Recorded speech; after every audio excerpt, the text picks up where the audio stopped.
Skebe. The name is so smooth because his game is so smooth, and he's that two-way presence in midfield, getting goals and getting assists. He's one to watch. It'll be Louisville in the white from right to left, Clemson in their orange from left to right, and we are underway here in Louisville. Happy to have you with us this evening on the ACC Network with Michael LaHood. I'm Joe Malfa.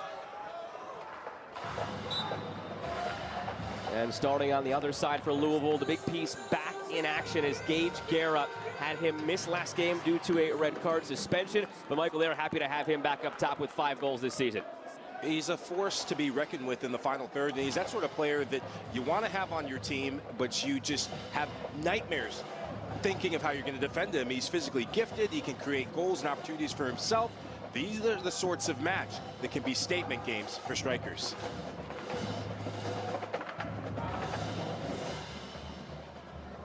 Another wrinkle on the back line tonight for Louisville, as well as they've dealt with some injuries and suspensions. There's been a few different combinations, and tonight you've got Mason Tatafu and Olayinka Ogunlea starting together. Tatafu's slowly gotten back from his injury issues, getting back into full form, and it's Josh Jones anchoring that back line. He was the man who produced the winner the last time Louisville beat Clemson almost 2 years ago here at home. It was Josh Jones off a set piece on the assist from Sander Road. Talk about players just having difficult moments, and hopefully Clemson will get one of their players up and running. But it's so important, especially when you're a side that you've had injury problems, to get your defensive leaders. When I look at players like Mason Tatafu, just his physical giftedness, his presence in the back line, that can steady any ship. And getting back to his feet now on the back line after this awkward collision is Mason Lamb, I believe, was the one knocked down, and he is flexing out that right shoulder.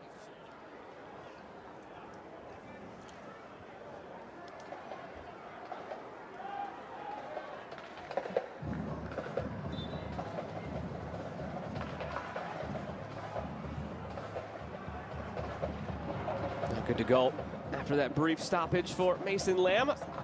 More action going on now in the ACC.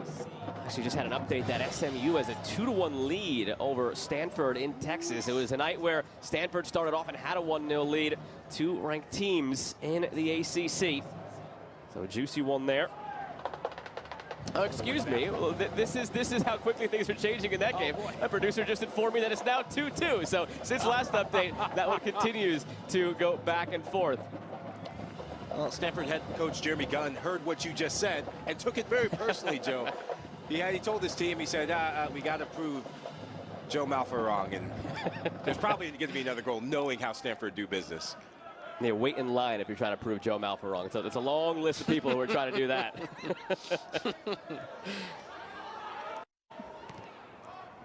Up the right side, looking for Gian. Slotted back. First real attack here for Clemson. In the middle of Skebe.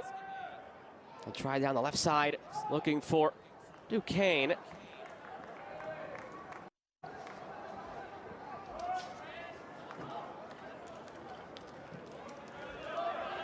Here's Sandy Jr. Team that's mostly directed. Now looking over the top to Gianni. He's taken down perhaps by Piela. Might have been going out anyway. It would be a harsh one to call a penalty. It'll just be a goal kick. Yeah, definitely not a penalty for me, because just as you said, yes, he gets the touch, but that touch is so aggressive, and credit to Piela for not touching him. I think Gian is looking for the contact and trying to bait the referee into calling the penalty, but that's solid refereeing. Good way to start a match. Got 2 teams with contrasting styles. Louisville has been better in possession this year. According to head coach John Michael Hayden, it's not necessarily been the case in years past, but it's been their calling card this year. And you've got a Clemson team that, while they can be balanced, they can possess, they're at their best when they are more direct. So one team possessing Louisville, one team more direct. Clemson, that lends itself to a team that's, or a match rather, that's going to have teams going strength on strength. It's down to the recruitment of players and the recruitment that you have in your team for the Clemson Tigers. Last year, around this time, this is when we started seeing that possession-oriented style of play taking dominance in this conference, and it led to championships, and ultimately the biggest one. But you can only do that when you have the right players in midfield and the front line. Think of Ousmane Silla. Uh-oh, watch out.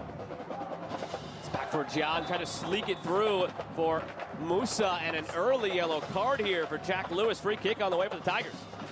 Clemson showing their pace and their directness on the counter, and that's a tactical foul and a good call from our ref to not go a different color, because there were numbers back. He wasn't the last line of defense, but missed tackles is something that is going to cost you in a game like this. Unfortunately, it's not in the box, or have a different conversation. Matthew Thompson, the referee in charge tonight. He has been in charge of some very, very top-level games at the college level and the USL level.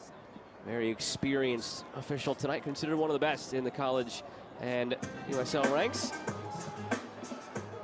So we're giving them all the flowers, rightfully so. That's what you're telling me. We're usually putting the referees on the radar the other way, so you got to give them their flowers when you can. And the free kick doesn't amount to anything in the end here for Clemson, but it does yield a corner.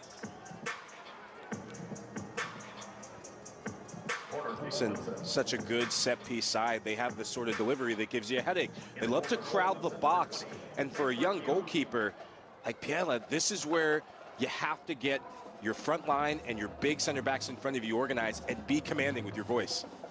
John from the corner, 2 assists on the season. Not a bad service, but there's a foul in the box called against Clemson before anything can be done with it.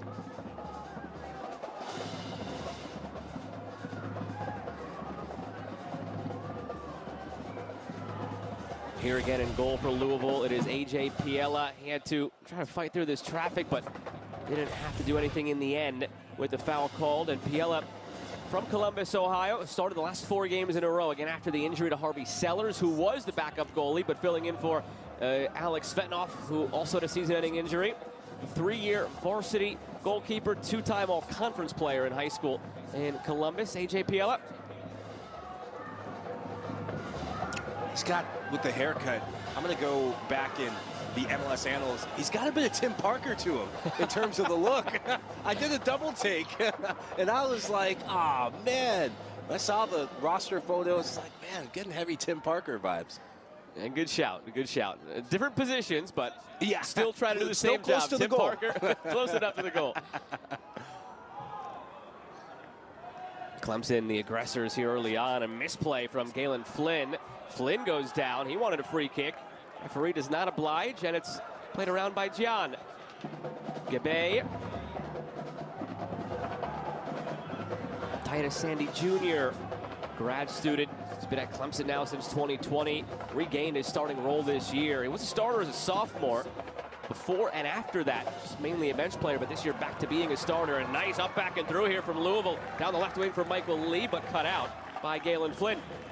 Those are the sorts of flashes that this Louisville side will need to try and exploit.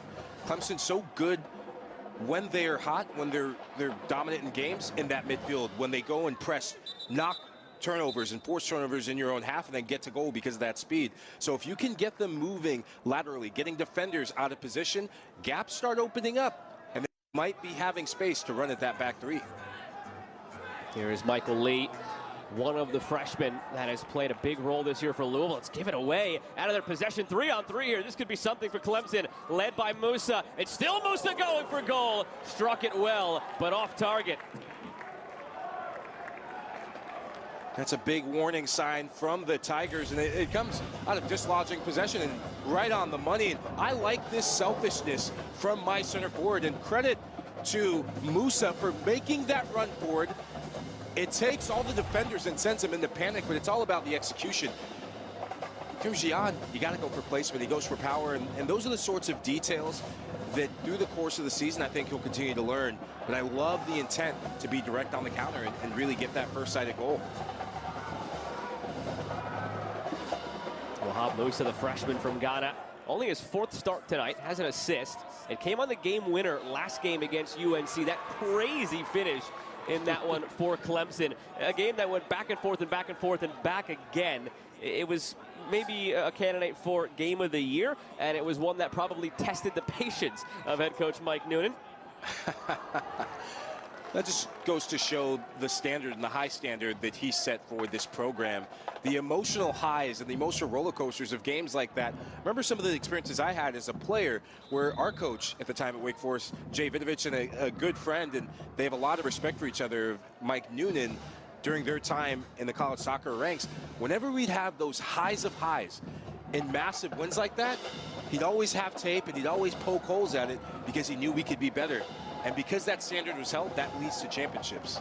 Yeah, they went down a man in the 68th minute when it was still 1-1. They took a 2-1 lead in the 84th. It was tied up in the 86th, and then they won it in the 87th while they were down a man. Go figure. The game-winning goal came only 27 seconds after the game was tied by then number 3 UNC. They've since fallen to 7 in the rankings, but a big win.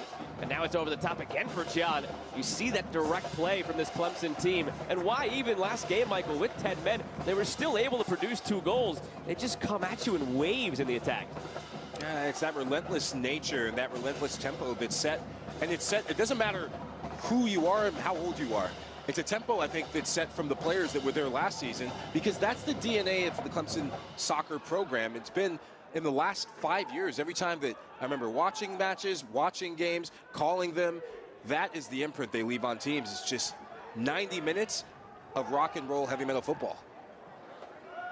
Lewis feeds it outside for Lee. Michael Lee from Toronto, a step over, dangerous ball played in, punched away by Ndema, and now clear, not far enough.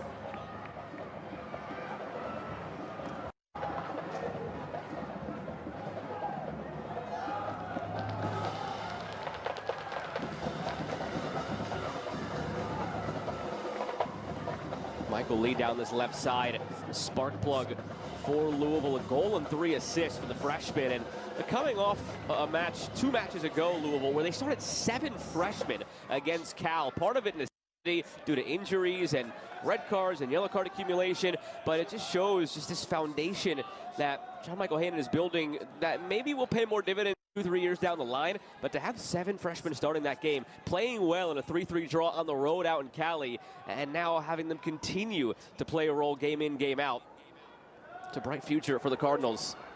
And Michael Lee, how he started that game, providing a cross and providing the service for Gage Guerra. That is learning your role and knowing how you can contribute. I think a lot of young players, and those of you who are young players watching our broadcast, definitely listen up to this. It's the sooner you figure out and can get guidance on what your impact and what your role is within a system, the more playing time you're going to get, and the quicker the learning process is. And I went through that as a player when I got to Wake Forest. Rather than trying to be the main man, I ended up looking at what was needed, and we needed space on the right side of midfield. That wasn't even my natural position, but I learned quickly. I asked a lot of questions, and every day in training, I went through a checklist of how many crosses am I getting in? How many up and down transitions? How many times am I going at my defender and winning those duels?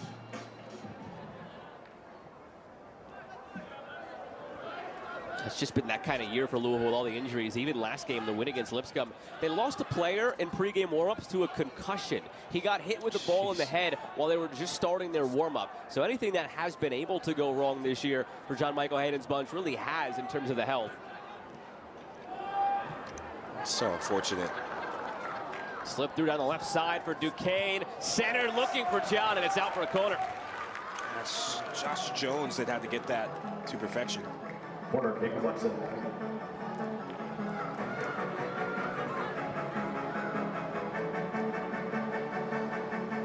Welcome to those of you who were tuned into SMU and Stanford on the ACC Network. A 2-2 thriller there in the end. Alongside Michael Lahoud, I'm Joe Malfa. Happy to have you with us now from Louisville, where the Cardinals take on the Tigers. And it's been all Clemson early on here. This is another early corner, early set piece they've had turned away by Louisville, who have been under a lot of pressure so far, Michael. Yeah, they've bent, but they haven't broken just yet, and we've had some warning signs. I think of on the counter, and you and I went back and forth about the strength of this Clemson side. It's being direct and also being explosive in their front line. As soon as they get the ball, rather than 15 passes to get forward, it's 2 or 3. And once that front 3 gets the ball, they're looking to go 3v3 or 3v2 and skin you. They've had a couple of corners. They have a couple of shots already in this one, and it's a group that leads the ACC in shots per game up there in corners, which just gives you an indication of how they tilt the pressure to the far end of the field. They are relentless, was the word you used a little while ago, Michael. It's just a relentless attack from the Clemson Tigers. And you can only do that when your back line is secure. And they're a side that defensively, the better they get, the better their attack will get, and their attack's really good right now. Here they go again. They wanted a free kick call there just outside the area, but Mason Tatafu wins it cleanly. Long switch from Tatafu out to Lee.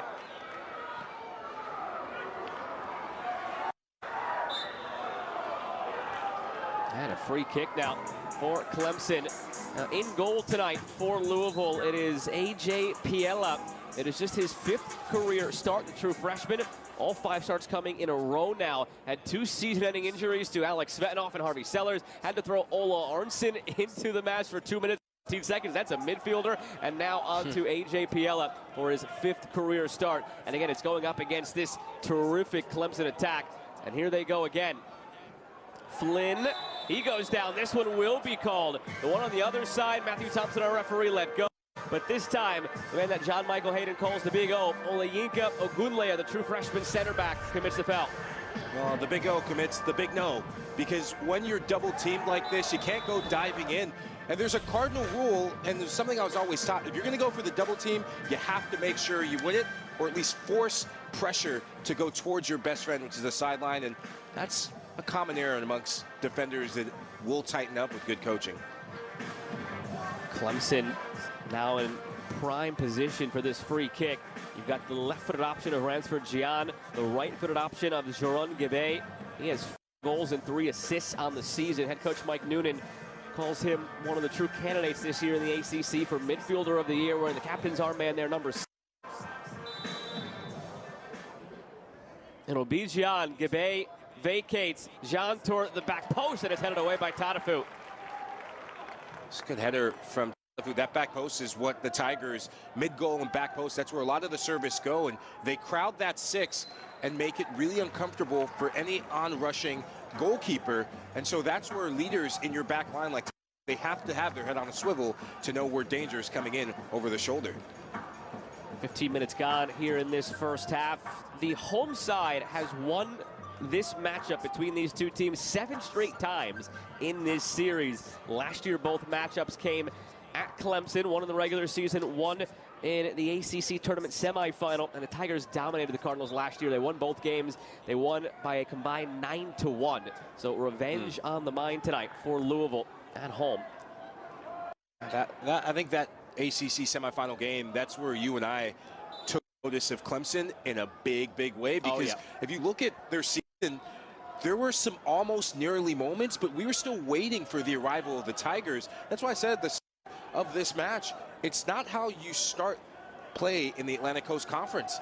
It's all the timing of getting that win that then slingshots you into the conference tournament. And then it's a whole new season again, because this is the most difficult conference championship to go and win.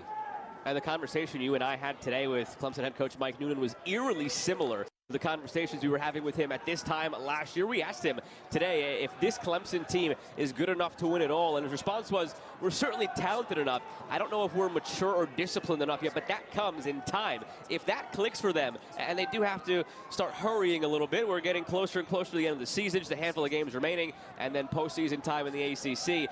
If they click in terms of maturity, they certainly have the talent, and we could be talking about putting another star above the crest as they did last year. And here's John on his favorite left foot, going for a goal. It's just over the bar. A blistering strike from Ransford Gian, the true freshman. Gion's such a handful, whether it's him or Musa running down your throat. And I like this. This is the second time we've seen a shot from long distance. Don't put pressure on you. Take it. But yet again, we see a shot going for power. Placement is usually the answer. That's the next step in the evolution of getting higher percentage finishes. But Clemson, it's been one-way traffic so far, Joe. Ransford Gian making his 10th start here as a true freshman. Still hasn't scored yet, has 2 assists. A 2-time Gatorade National Boys Soccer Player of the Year the last 2 years. 3-time Gatorade New Jersey Player of the Year out of the Cedar Stars Academy in Jersey. and went to St. Benedict's Prep High School.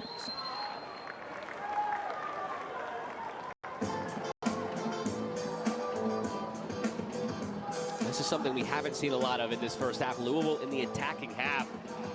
And chatting with John Michael Hayden, it's felt that every game this year, even the ones where the results haven't been there for Louisville, they've hit their possession metrics. They've hit their game control and territorial control metrics. I don't think they're close to those metrics about 20 minutes in.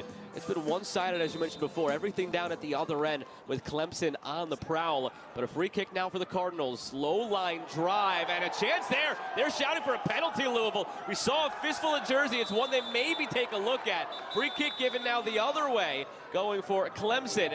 Maybe a yellow as well. But no, we're going to go have a video review immediately called for. This one's going to be close. Watch the fistful of jersey that you'll see on the second look. I was just thinking to myself, what's a key way to get into a match that you're not having the better of set pieces? It's always going to be the great divider, and that's Josh Jones. It was the one that you're going to see if he got tugged down. Josh Jones scored the goal the last time these teams met here in Louisville. Right there. That's a lot of jersey as he went for the diving header. Yeah, and that's a penalty. You can't do that any which way or form. Outside the box, the grappling, there's going to be some tugging, but that's where you have to let go. You have to know where you are, and when you see it on the monitors, any referee, hopefully it's 20/20 vision, because if you got 20/20 vision, you call that a penalty. And Coach Noonan, he talked about the calamity of errors that need to be snuffed out if his team is going to ascend into the team they can be. That is a big, big error to start a match. Getting the call now from Matthew Thompson. He's informing the coaches. Judging by that reaction from John Michael Hayden, seems like this is going to be a penalty. And that is confirmed. Penalty for Louisville. Yellow card to Mason Lamb for the foul. And despite the entirety of the first 20 minutes being spent at the other end with Clemson knocking on the door, it is Louisville who can take a lead here. Sometimes as a defender, you go into that moment of panic where you're not focused, you're not paying attention, and then your mark, you lose it. And that's where just being honest, making the extra effort to get across the face of your mark, reading the flight and the trajectory of the ball, just does neither, and it can compound that error into a costly opening goal. So Josh Jones, who drew the penalty, wearing the captain's armband, has the ball in hand. Ethan Subachan is the one standing on the spot. So not sure who's going to be taking this one yet. Oftentimes we see this, Joe, where now it's a part of the modern game where the penalty kick taker is standing away from the ball just so he doesn't get distracted. You see other teammates stepping up to then step in, but this would be a massive call. I'm surprised Gage Guerra, that's who I'd pick to take it. Here he comes. Gage Guerra was decoy on the outside. You had a double decoy there. You had Jones holding the ball. You had Subachan standing on the spot. And in comes the one we thought it would be. Gage Guerra, the senior transfer from Army. Last year had 7 goals in his first season with Louisville. He's got 5 this year. He missed last game, the win over Lipscomb, serving out a red card suspension. And he can give the Cardinals the lead. The home team has won 7 straight matchups in this all-time series between Louisville and Clemson. Louisville lost both last year on the road in Clemson, now at home against the Tigers. It's Gage Guerra against Joseph Andema, and Guerra knocks it home! A perfectly taken penalty, and the Cardinals have the lead.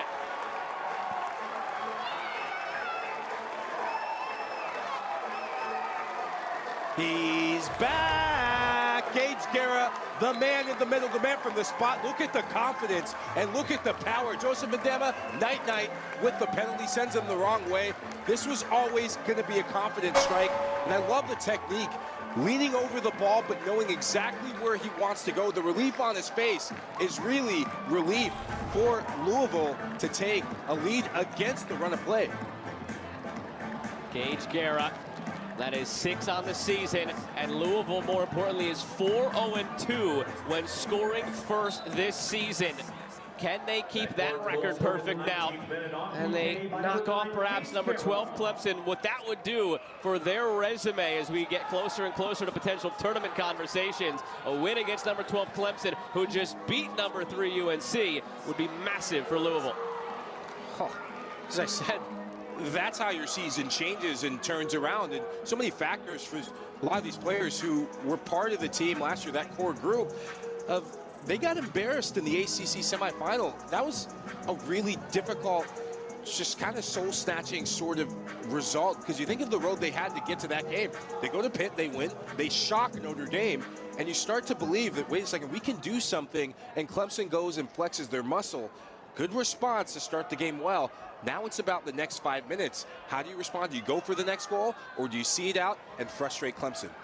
And you need to score first against Clemson, because ever since Mike Noonan took over as the head coach here, they are 149, 13 and 13 when scoring first, Clemson. You don't want to be on the wrong side of that and concede first to this Tiger team. The Cardinals got the memo, and they get the first goal of the night.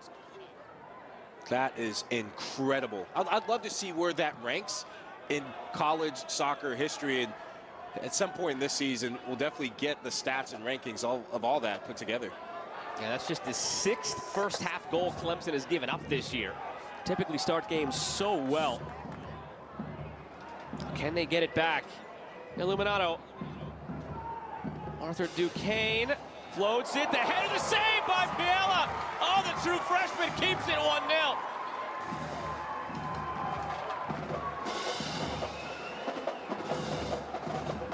Not out of the woods yet. Duquesne. Gabe wants it back. Tried to feed it that way. He goes down. Keeps his feet, keeps the ball.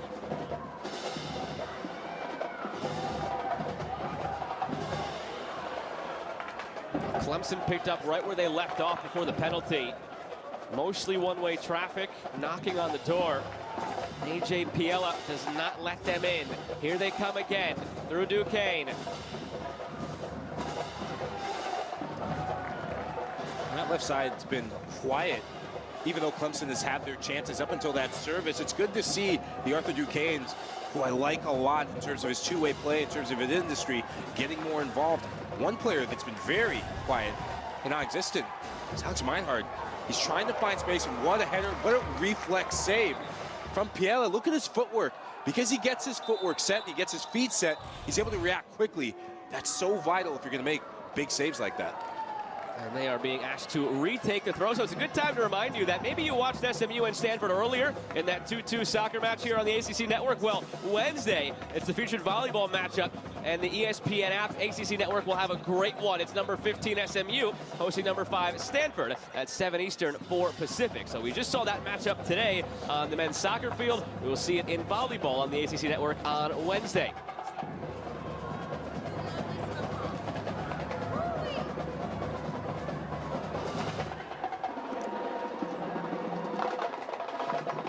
Back and forth between Illuminato and Gabe. Sandy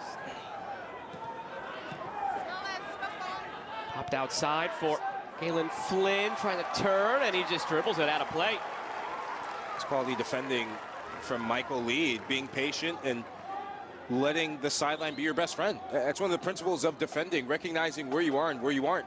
And as soon as you see your opponent put his head down, then you can start inching forward and being more aggressive and make it more predictable.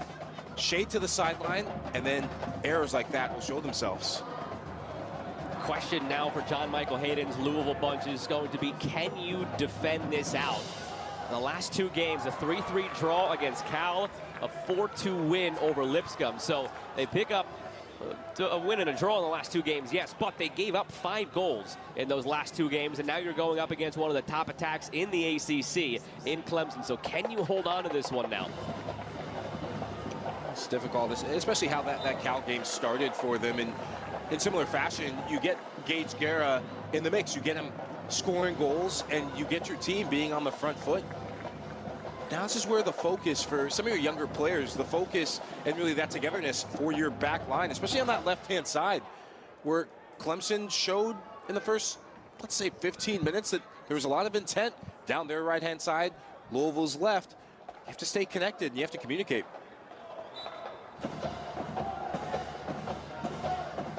This was essentially how they won their penalty, remember? A free kick from distance that seemed like it would mean nothing until Josh Jones broke through and was taken down because he gained inside position. See if they go direct on this again or go short and possess. They are going to go long, looking for Jones again, trying to sneak in the backside of the box, but the service doesn't make it through. Now Clemson wants to go on the counter. Played out ahead toward Gian, but it's cut off by Tatafu. Looked like Musa was caught in two minds. He wanted to take it himself, like we've seen on previous counterattack situations. And then he looked over his left and saw that Gian had the pace, but overcooked it in the end. Michael, you and I were chatting off the air before we came into this one tonight about how up is down and down is up sometimes in the ACC. You never know on a given night. Well, we had number 5 Stanford tie number 15 SMU 2-2. Currently number 12 Clemson is losing 1-0 to Louisville. Currently number 1 Pitt is losing 1-0 to Cal. And currently number 7 UNC losing 1-0 to Notre Dame. Everybody who's got the higher number next to their name in some of these ranked unranked or the unranked versus ranked is losing right now. Is it a full moon?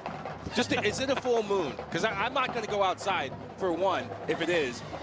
And these are the sorts of Friday night frights that managers in this conference, they just kind of despise. We're at a 60% waxing gibbous tonight, so not a full moon yet, but we're getting there. Waxing gibbous. You are the jack of all trades. Meteorologist, play-by-play.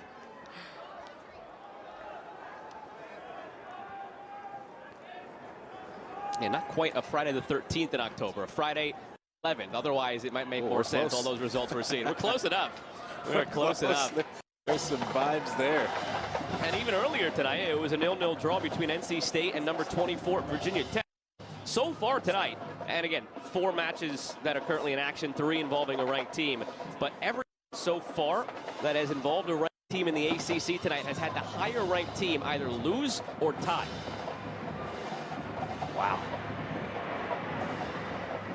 We'll keep you updated on those scores as the evening goes along. Some of those will go final while we get to halftime.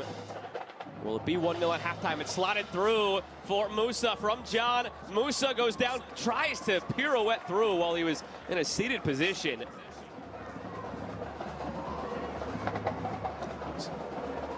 Good combination play. Eugene, Gian, and Musa. And it's going to be tough to find spaces to play because of how compact Louisville's back line is. But just as Louisville tried to do before they got that goal to get Lee with quick passing and quick thinking, I think Gian and Musa playing closer together, almost like a front 2 instead of this front 3, that's going to cause problems. And Gian playing more as your second forward, Musa leading the line as your lead striker. I think that's the difference, and that's the adaptation that head coach Mike Noonan has implemented since down a goal. Is this too early, though, for Louisville to be in this sort of shell? Can you go this long against Clemson and expect not to break as you bend? You got to be careful, and I think you bring up a good question, because you look at the recent track record of Louisville going up and taking leads. They go back to their last ACC match against Cal. They were up 2-0, and it was easy breathing. It looked like they were enjoying themselves, and then one goal goes in, and it's a bit of a nervy moment. They make it the 2-goal lead again, and then second half, that's where it goes against them. This is a Clemson side, especially what they did against Carolina. They're not out of it yet. Even the matches they've lost, think back to the Stanford game. Not their best selves for much of that game, but then they put the pressure on late. Late game heroics once more. Tatafu and Kaho'ali'i defending down that right side. Clemson comes away with it nonetheless. Gabay looking through. Chance brewing here for Clemson. It's Meinhard to the end line. Meinhard knocks it back, looking for Duquesne. And it's all the way back for Mason Lamb.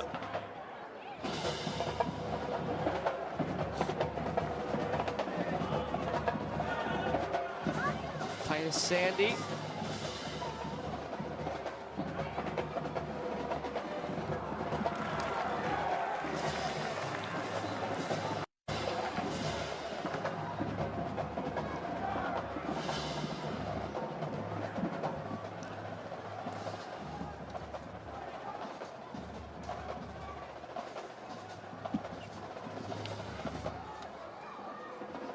Gibay looking over the top, hoping for Galen Flynn, and it's out for a goal kick.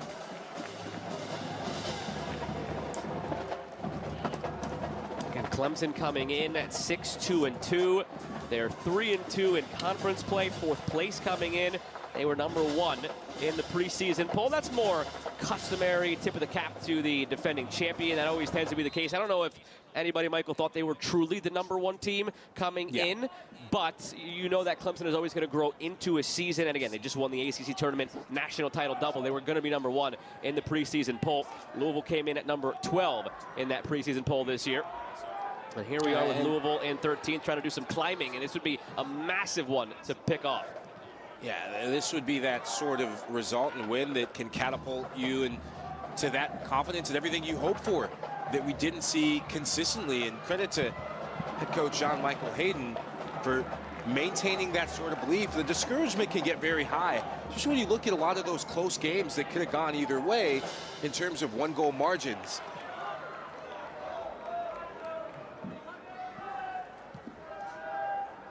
And while the results haven't all been there for Louisville this year, and the record and the RPI is not where John Michael Hayden wants it to be, the one overarching theme is they've been happy with the performances. See if they can put it all together tonight as we go further and further into this one. Meinhardt finds Flynn, squirt back toward Musa, volleyed through by Duquesne, took a deflection, and it's still alive before it's cleared. Well done by Louisville not to concede the corner out of all of that to Clemson. Though they are asking for a handball. Mike Noonan's asking for a review. It'd be interesting to see this again, because I think that's right wingback TJ Kahuali that gets the block. And the question has to be a couple of things.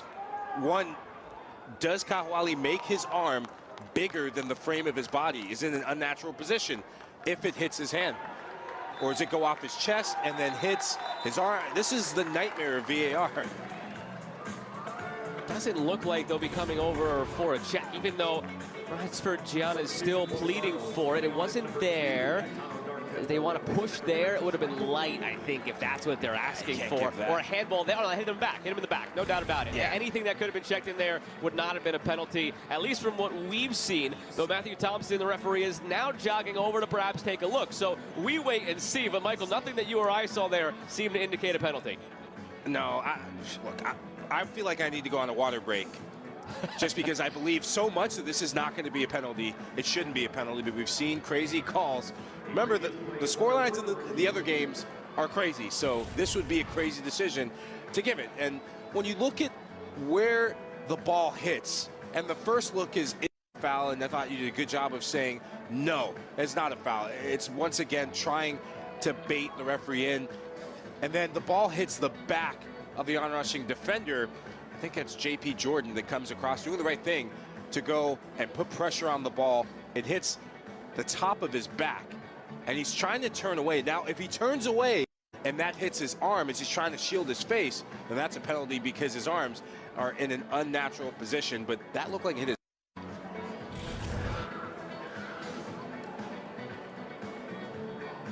Didn't seem like anything from those specific instances.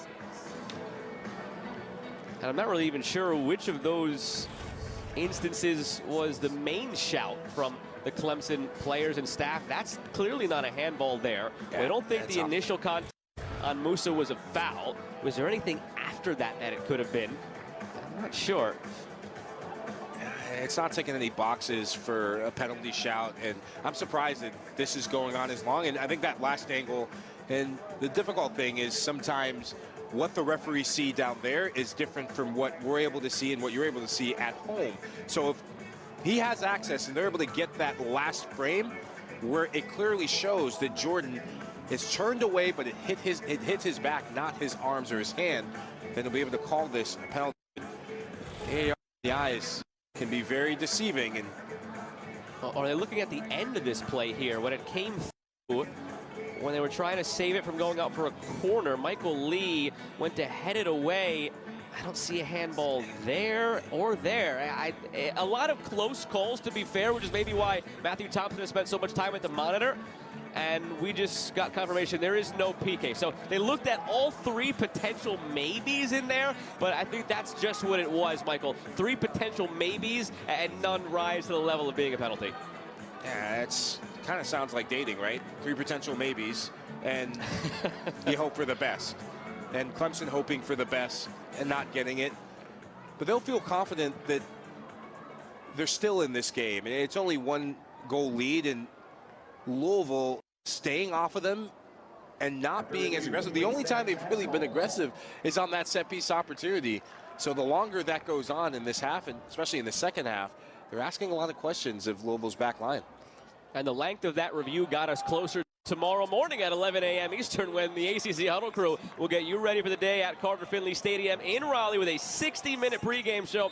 We'll also have halftime shows, pre- and post-game analysis throughout the day, and they're back at 6:30 p.m. to wrap up the afternoon with highlights and analysis, and to get you set for Syracuse NC State at 8 after the game. Stay with us on the ACC Network for a full post-game show to wrap up the night.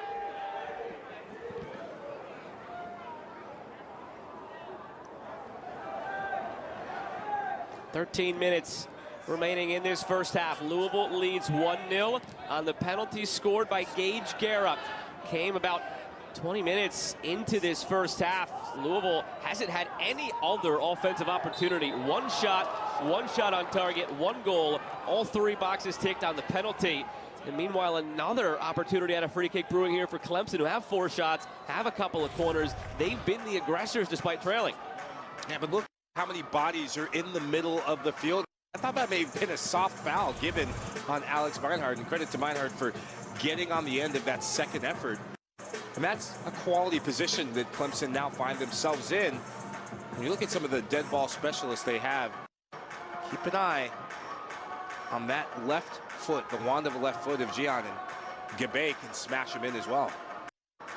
This is prime territory for a go at goal here. There's no question this is going to be a shot and not a service. Just the question is, like you said, left foot of John, right foot of Gabe.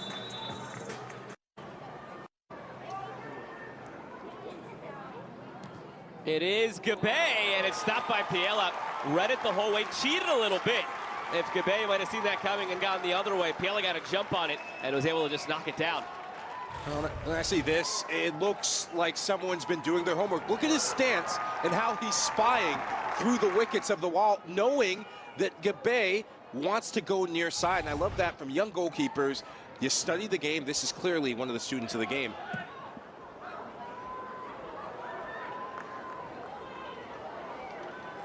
And it's interesting there, a little nuance as to why you typically have 2 kick takers standing over it. You have one of them run over it, so it gives the illusion that it's maybe the other foot. It gives the goalkeeper some pause. But that's not what happened there. You just had John watching as Gabe went to strike it, and it enabled Piela to just go ahead and cheat. As you said, did his homework. You wonder why they don't throw that wrinkle in there of having John at least run over it and give the goalkeeper something to think about. I'd be surprised something that gets talked about at halftime, because those are the sorts of wrinkles and attention to detail that Mike Nunes is notorious for and very meticulous about.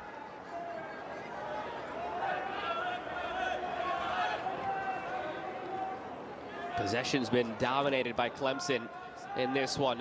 Not exactly what we expected to see either, given Louisville's knack for possession this year, and Clemson's set up as a more direct team in nature.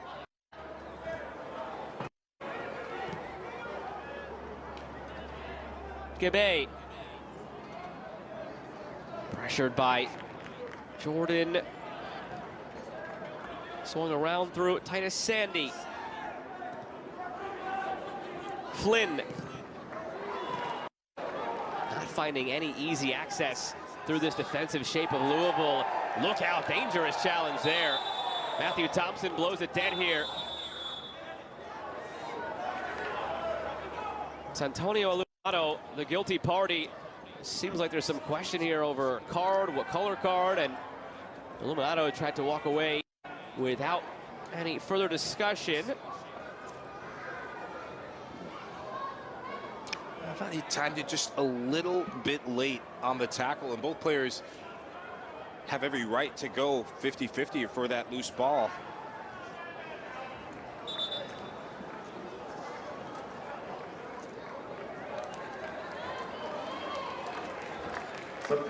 Thompson walking over to the halfway line. Did see a sub here. Chase Vasquez comes on for Ethan Subachan. Two players who are very familiar with each other. Both came through the Orlando City Academy. Spent time with Orlando and MLS Next and MLS Next Pro. The redshirt freshman Chase Vasquez, the true sophomore Ethan Subachan. The teammates in the academy, teammates here at Louisville for one another. A like-for-like change as well. This is to really change the rhythm of this game and give some freshness to the defending. And Louisville putting a lot of energy sitting back, but also being wise into double teaming and frustrating Clemson when they get to the top of their box. Haven't seen Clemson make any subs yet, but they're scrambling now on the bench to get all the guys in here right before halftime. Back for Pina.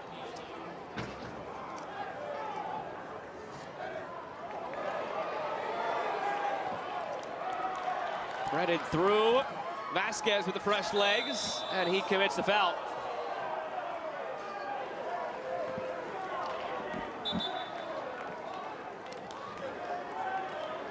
Here come those subs now for Clemson, trying to find some sort of spark here right before halftime. Meinhard coming off. Hasn't really been too impactful tonight. They've been a team that, as we talked about, Michael, they applied the pressure to you. They average 7 corners per match, just 2 tonight. Goals 2.2, scoreless so far. Shots, they're about 10 off their pace. They've had the field tilted in their favor, but they just haven't been able to do much with all the time on the ball they've had. I think sometimes the approach to the game and the need to adapt is down to personnel. And when you look at the way that Meinhard typically plays, he is so good when you have other runners that are pacey, and he loves to make smart runs drifting off the shoulder of defenders. Well, that becomes nullified when there's no space to run it behind. And I think that Louisville recognized where they could have possibly gotten cooked on some of those transition opportunities. So they said, you know what, let's get some insurance policy in front of our back five and let our midfielders shade and shield. And this front three for Clemson, although they've had in early moments, they've been held in check. It's going to be an interesting look here now, a little different for Clemson. They just brought on Nisei Yoshizawa, the transfer from Virginia Tech. He's got 4 goals this year. This is his 10th appearance, mostly been a starter. 7 of those 10 have been as a starter. And Mike Noonan calls him their most creative player. Here he is on it now. Quick little touch, and you already see what he brings in that number 10 role.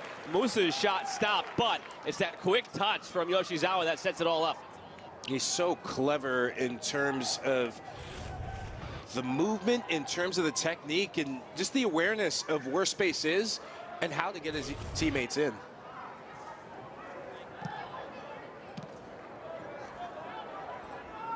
Well, if they don't pick up another shot here in this half, Louisville, it'll tie their season low for fewest shots in a half. I don't think they're going to care much, though, because that shot was a goal on the penalty, and they have a lead over the number 12 team in the country. Hey, they all count the same. No one goes back through the film and says, there's the asterisk, though. They didn't create enough. Say, 1 shot, 1 goal, no problem. And it's interesting because typically this year it's been the exact opposite for Louisville. Again, going back to our conversation with head coach John Michael Hayden, this year they've felt that in a lot of games the performances have been there, results haven't. Maybe this is one of those nights where it turns around. Maybe you haven't been your best. Maybe Clemson has put the pressure on you, but you get the result. And I know coaches are going to take that more often than take it the other way around because it's a results-based business at the end of the day. It's getting that winning feeling back, and that's something that he talked to us about that felt so good in that win against Lipscomb, was when you're so close to getting results, or when you've had results there for the taking and then you lose a lead, that erodes confidence from a coach, from players, and ask questions of character, and so far they've shown good resolve. Gibay from the corner, back post, and it's just out of the reach of Titus Sandy Jr. And you mentioned that win over Lipscomb. It snapped. Again, a 5-match winless run for Louisville. So it gave them, as you said, that winning feeling, and so far so good here against Clemson. And part of the reason they've struggled this year is just the attack hasn't been there. The numbers haven't been there in terms of the offense. It looks good lately. They've got 7 goals over the last 2 games, but until that point, it was basically a no-show in the attack so far this season from Louisville. Some players that you bank on, and with injuries and just shift from players who were here last year and not. You think of Damien Barker-John, who, remember him, scored that golazo against Pitt. The kick was up, and it was very good. But that was probably one of our most fun broadcasts of the season. And you have to adapt. And one player that we haven't been able to call his name because Louisville hadn't had any possession has been Leon Kondic. There's magic there. And if he gets into this game, he can express that magic. But you got to have the ball first, especially as an attacker. No doubt. Kondic, true freshman from Slovenia, makes his 3rd start in a row tonight. Had been a sub in the first 8 matches coming in. 2 goals and 4 assists. But 3 straight starts now. And he's had ebbs and flows to his season because he's had some injuries here and there. But he's been healthy now a few games in a row at 100%.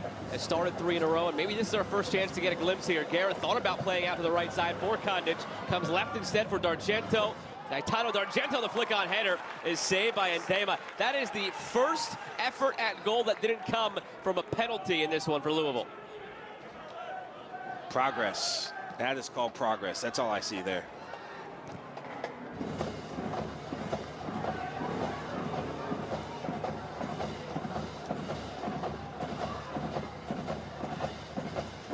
And just with just about 4 minutes left in this half, Louisville has transitioned to a 5-3-2. And now you're going to see Chase Vasquez go up top with Gage Garrett, and Kondic coming in his more natural midfield position. Nice move at the end line from Musa, floats it through. All the runs, though, came into the 6. Ball came out.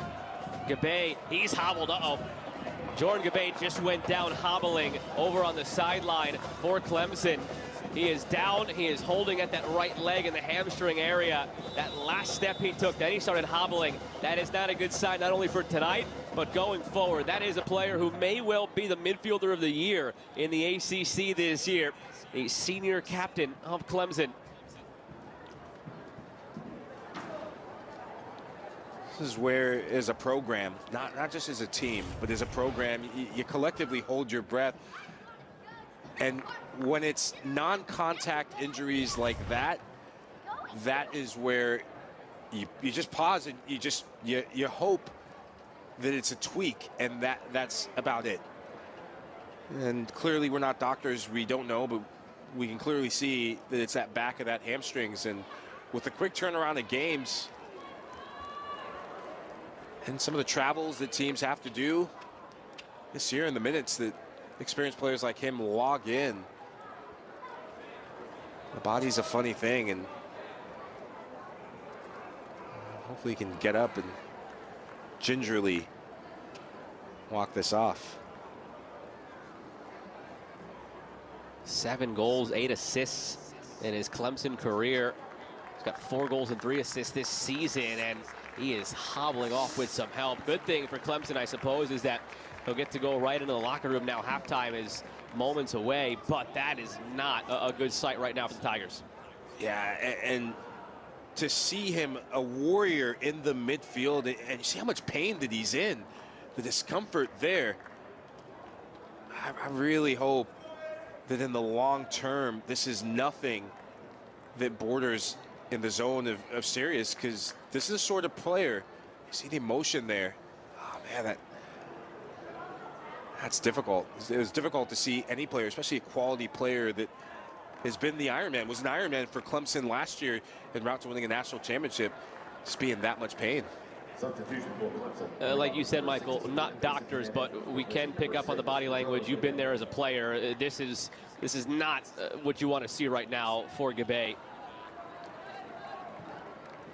Especially in that hamstring area that he keeps talking about and pointing to.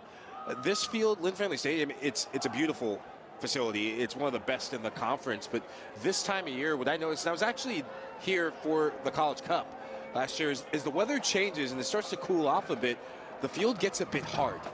And when it gets a bit hard, just one step in the wrong direction, your muscles kind of tighten up. And I just wonder if something may have happened or something shifted, in an uncomfortable position that might be costing Clemson one of their big players on the night. And what you hope to see in a situation like that, right? He gets up with some help. He goes over to the bench. He gives a thumbs up.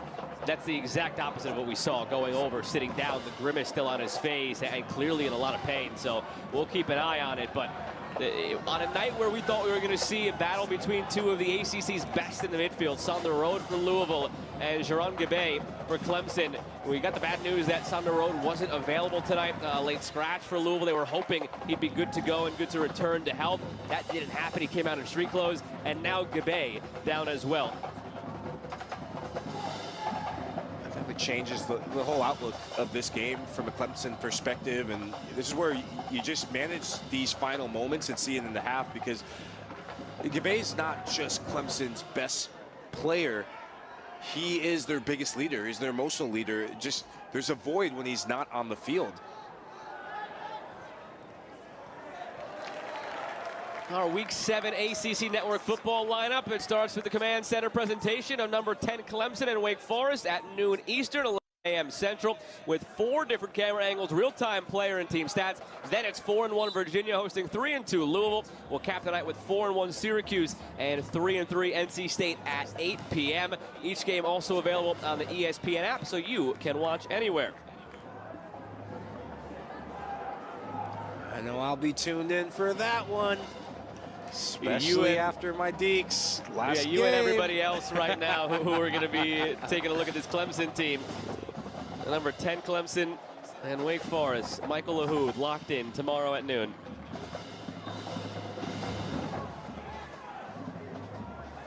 This isn't a good time for you, though, because all the Clemson fans who are tuning in right now to see the soccer team play, you just had them against you because you're going to be the enemy about, what is that, about 16 hours from now.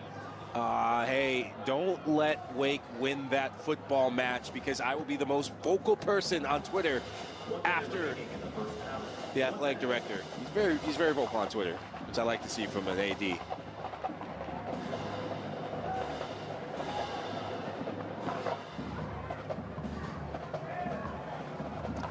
Under a minute to go in this first half.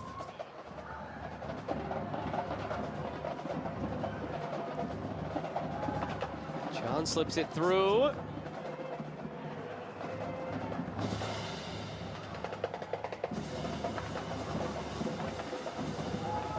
Overlap, maybe one last try in this first half for Clemson. Smothered by Piella, and he should probably just hold on to this one as long as he can and go into the locker room up 1-0.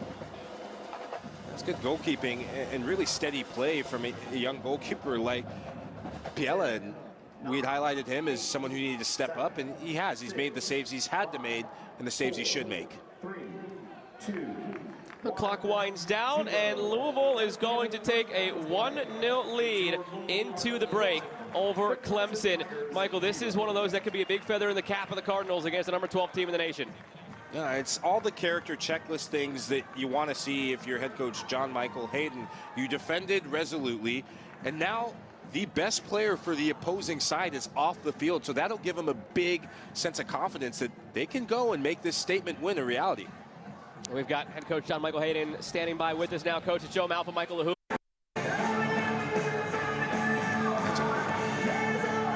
So there you have it from Mike Noonan as far as how they will handle the absence of Jerron Gabay. We'll see what it looks like in half number 2. Clemson right to left in the orange, and you've got Louisville left to right in the white. Happy to have you with us on this beautiful fall Friday evening in Louisville with Michael Lahoud. I'm Joe Malfa. 1-0 lead for Louisville, courtesy of that penalty from Gage Garrett.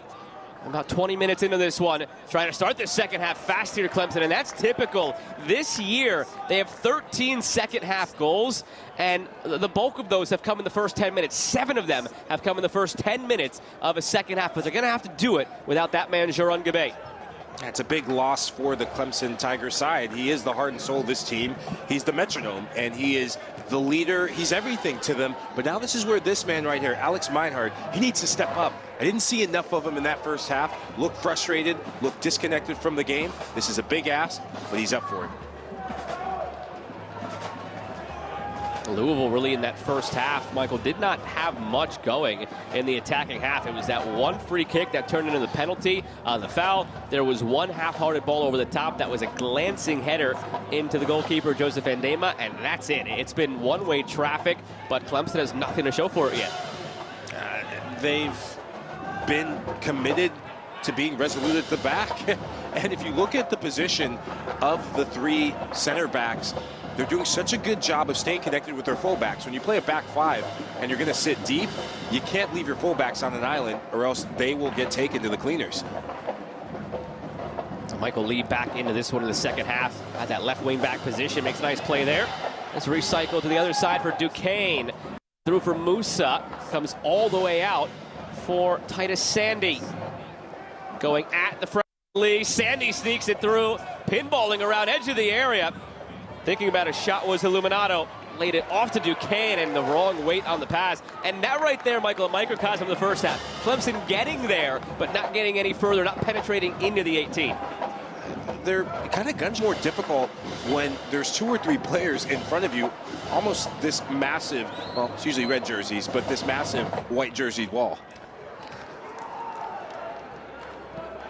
It's interesting to see what sort of role Mise Yoshizawa plays in the midfield now as well for Clemson. You heard Coach Mike Noonan mention by name Alex Meinhardt, mention dropping in as well with Antonio Illuminato, but what does the creativity look like now for Yoshizawa? How about this run from Gian, keeping his balance the whole way. Duquesne bending it in, flicked away by Jones. And look at Gage Guerra coming back to the dirty work defensively. Here's Yoshizawa.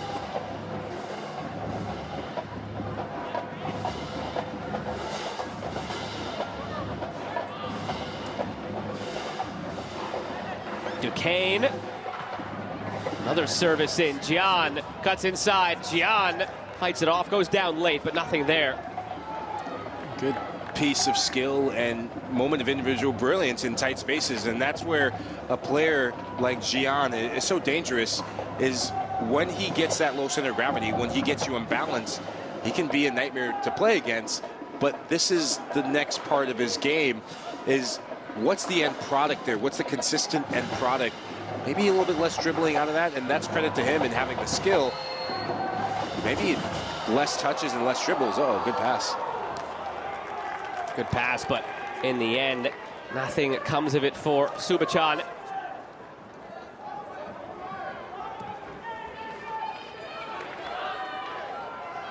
Louisville this year, 4-0-2, scoring first, 3-0-1, leading at half. 2 metrics that you really have to hit against this Clemson team. We talked about it in the first half. Under Mike Noonan, 149, 13, and 13 when scoring first. That's ridiculous. But when conceding first, 25, 71, and 17. A massive disparity. This Mike Noonan coached Clemson team, they're terrific front runners. And as dramatic of certain matchups they've had year over year, they don't come from behind a ton. They're much better playing out in front. Well, they have to just go back to the last game, and you're only as good as your last game oftentimes. Unless you're at halftime of this game, then you're only as good as your last half. But they went down against Carolina. Martin Vitchian scored an early goal. And so for all the things that were against them, those are the glimpses into what this Clemson side, the potential they have, is they have that in them to have the resolve. They also have those moments of madness to give up goals or to make rash challenges. And it's that inconsistency in terms of maturity, I think the coach is talking about. We've also had that maturity conversation this year. Louisville and the 7 freshmen they've used and the 19 different starters they've used. Well, this is going to be a big one for Louisville to see if they can grow up. Can you hold on to a lead at home against the number 12 team?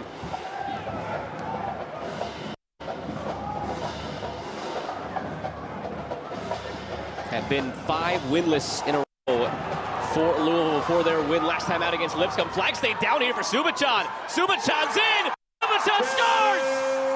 Clemson wondering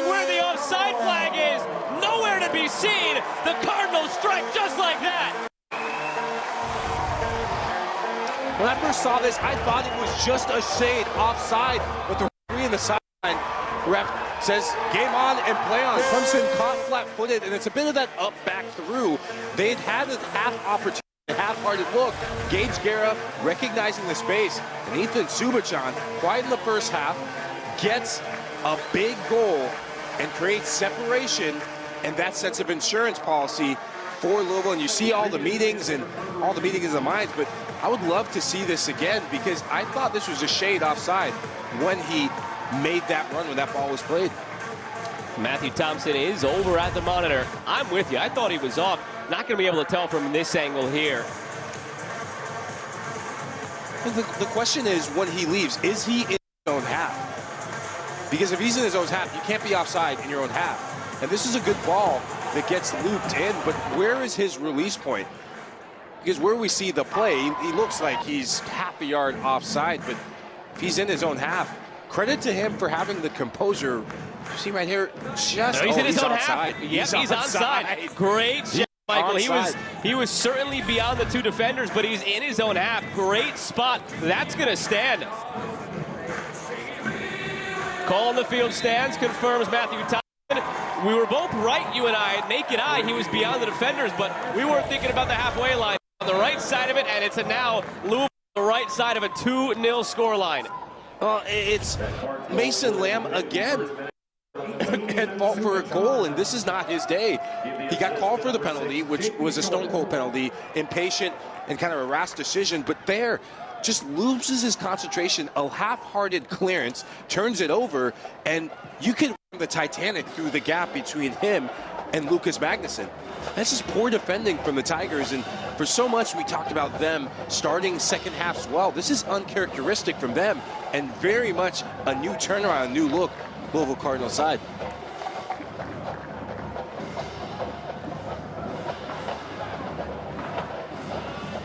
Now Clemson's got to turn it up a bit.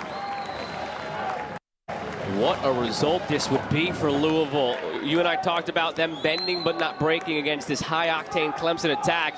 Well, how do you stop it, and how do you hold on? Maybe you just score another goal. Maybe that's the answer, and now go up 2-0.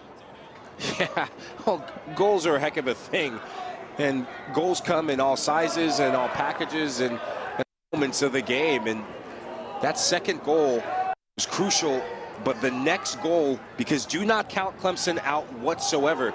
I think that just shows the significance of Jean Gabay, because he would have been there to collect the second ball. That's a big part of his game and a big part of what he brings to the team. And here we go again. Louisville maybe smelling blood in the water here. Clemson going down in the first half, losing their captain, their heart and soul in Gabay right before halftime. Striking here, the Cardinals right out of the half. This Clemson team is maybe vulnerable right now, and the pressure's still on. Stepping up was Jack Lewis. He's on a yellow, remember. The last thing you want to do right now is give Clemson a man advantage, so he has to be careful. Man, he needs to run away as fast as possible. Maybe run out of the stadium if the referee gives you the eye and is thinking about pulling that second yellow. But I kind of like that from Lewis in terms of being aggressive, but the next couple minutes is maybe just let the opposing midfielder run by you. You have 5 defenders behind you. You can always come back and be that trailing runner to run for cover. Clemson has only gone down by 2 goals in one other game this year. It was their 3-2 loss against Stanford, where they still came back, made it interesting before losing 3-2. But this is not a position they're in often, and lately they haven't been conceding all that much. We've talked about that 5-game winless run going into Lipscomb for Louisville. It's been the opposite run of form for Clemson. They're 5-1-1 in their last 7. And Michael, in those 7 games, they're outscoring teams 15-6. So they've had 4 clean sheets in that 7-game span. They're outscoring teams almost by 3 times. Yet here they are down 2-0. You go back to the game that caught my eye of, wait a second, is this the Clemson side? It's a Notre Dame game. Where second half they get the goal, but they have that lapse in concentration, and you see both goals, that one scored for Clemson and the other one coming, 3 minutes after they take the lead. Those are the growing pains with this group and this back line that need to be snuffed out. Clemson tonight 6 shots, 3 on target. Only 3 corners as well. That's well off their pace of 7 on all the scoring opportunities they generate off of those corners. It is just not their night. The ACC leaders, 8th in Division I in those corners. Only have 3 of them. It just again goes to show you they're not getting into those dangerous areas against this Louisville side. There's like a force field, Michael. If you draw a line from the edge of the 18 and extend it out to the sideline on both sides, they're just not getting into that last chunk of the field. And that's down to Louisville's back line, and just you can name them all by name. Gunle, Jones, and Tadafu. They came to do one thing, and that's to defend and shift as a group. And already look at this. There's always cover anytime Clemson players on the drive. Musa tries to chip it back, and it's headed away. Now a corner, so right on cue. They're well below their average of 7 per game, but they get their 4th corner now. To your point, it's just shifting and covering the spaces. They're all in lockstep right now. Part of that is communication, as John Michael Hayden mentioned in our interview going into halftime. Part of it is just, right now, the will, the sacrifice, knowing how important this game is and just being totally locked in. This feels like that sort of game where your season's on the line sort of vibe about this Louisville side, and they're playing very heroic right now. From the corner, a good ball from Gian, but it's headed away by Tadafu. Yoshizawa somehow still with it after 2 deflections, looking to chip it through. Louisville once again holds strong.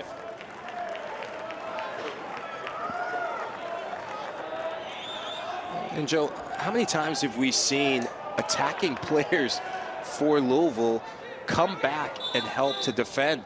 Right before the goal, the second goal comes, it's Gage Guerra, who had just been up the field on a counterattack, runs the length of the field to get back and block across, to get back and help his fullback defend. That is next level commitment that we usually see from a Clemson side.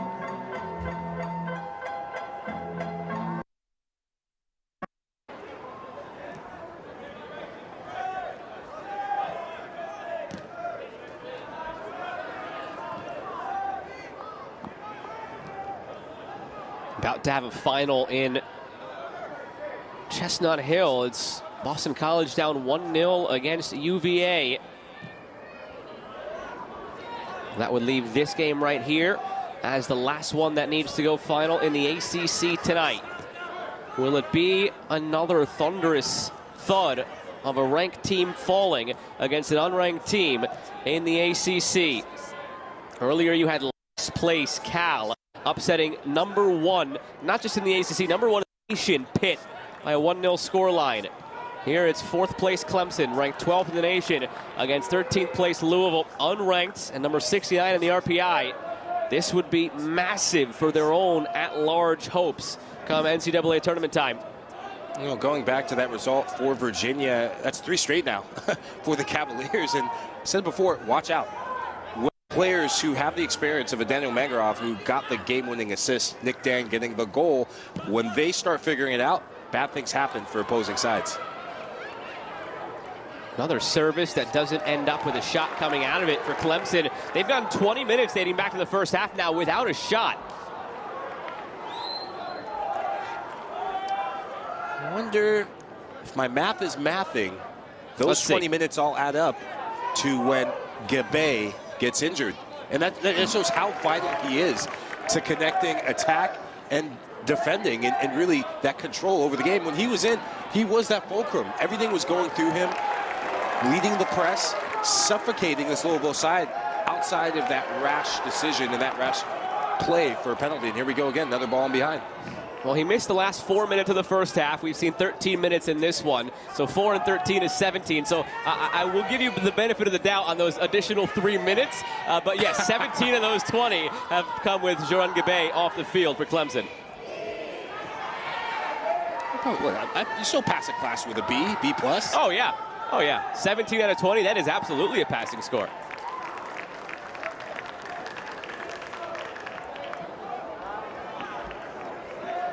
Well, Louisville is passing this test so far with flying colors, up 2-0 at home.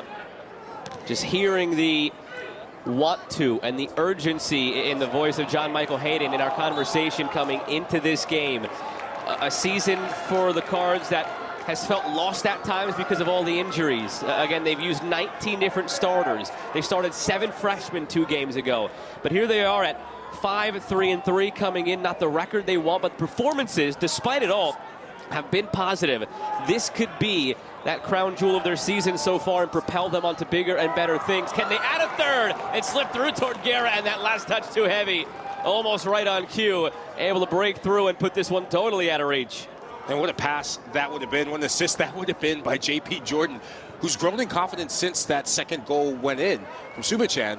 And this is the sort of momentum that can build from a side that's had their backs against the wall. And the margins have been so slim. And that's a difference in this conference, that 1 week, just because you're not feeling it 1 week, you get a win like this, then everyone's chests are all puffed out. Everyone's playing that sort of soccer that your coach and this side knows they can fulfill that potential with. And really, Louisville, they don't have too many big tests remaining in the near future. You've got Evansville and Milwaukee coming up next. Those are 2 lighter non-conference games. Then you've got an unranked NC State team, though they are in the top 40 in RPI. The last real test of the regular season for Louisville comes on the final day against number 19 in the RPI, SMU. So they could parlay this victory here tonight into a 4-game winning streak, barring them slipping against 2 lower-level opponents in the next 2 matches against Evansville and Milwaukee. And all of a sudden now you're talking about 4 straight wins going into the season finale. But not done yet here. Yoshizawa looking through, had it cleared again. And when you look at some of the big boys in the conference, and by big boys I mean the teams that are in your top 5 or top 6 of the conference, they all play each other to end the season. Great ball into Musa. He was caught between 2 minds with the goalkeeper coming out and see whether to take a touch or chip it, go for goal. Ends up as a goal kick harmlessly. Those are the sorts of runs that I think we saw enough of from Clemson. The diagonals with your wide players running in off the shoulder of that set back 3. The back 3 and the back line has shifted so well. As we see some of the cramps, a lot of work being put in from Louisville from front to back. But those diagonal runs, keep an eye on those. Cardinals, they're playing with a line that's set at the top of their box. And A.J. Piella sets to sit in his 6, so he's not that aggressive coming out for those deeper lying diagonal crosses in the box. It's Ethan Subachan who's down. He scored the goal in the second half to make it 2-0 Louisville, his 3rd of the season. It eclipses his total from last year as a freshman. He had 2 goals last season. He didn't spend much time in MLS Next Pro with Orlando City before coming on to Louisville, but he did make professional appearances, score a professional goal before joining the collegiate ranks here.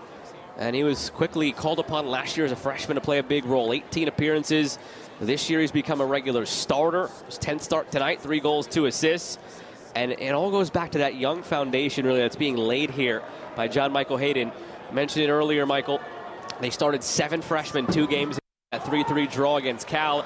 You've got a sophomore in Subachan. His partner in crime that subs in and out with him is the redshirt freshman Chase Vasquez. You just go up and down the list. Sure, they've got Gage Guerra leading the way as a senior, and Josh Jones to the back line as a senior, and Sander Road missing tonight, a senior as well. All those guys will age out, they will move on, but they have a whole wave of talent waiting to replace them in the coming years. And when you look at the physical development of a lot of these players who are already not too small in their own right, but a player like Subachan, as his body continues to grow, you saw the pace that he showed to get him behind. If he can continue to get in the gym, work on his nutrition, all the things that you learn being in a professional environment that you can bring to the college collegiate level, that gives you an edge. It gives your program an edge, and that's what culminates in potential championship runs. Clemson's got 28 minutes now to try and change things here.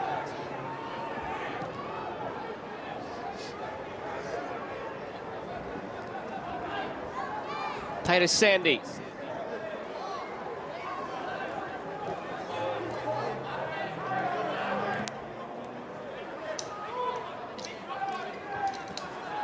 If I'm Clemson, Joe, the diagonal to the other side of the field, a lot of passes are in front of this Louisville back line, and great tackle once again, the Cardinals. But if you can pick your head up, if you're a fullback, and you just make the diagonal, you bypass everyone to the far side, the opposing center back has acres of space because his opponent, the left wing back, I mean, he's 40, 50 yards away, and that creates a numerical advantage. So that's something that someone has to pick up on. And the body language right there, you can see it, the frustration from Gian. It's really setting in now for Clemson. A lot of the space that he was afforded in the first 15, 20 minutes, it's been suffocated out. And attacking players, they love to express themselves. And a player like him, we saw a moment of brilliance where he beat 4 players with a couple pirouettes, channeling his inner Ronaldinho.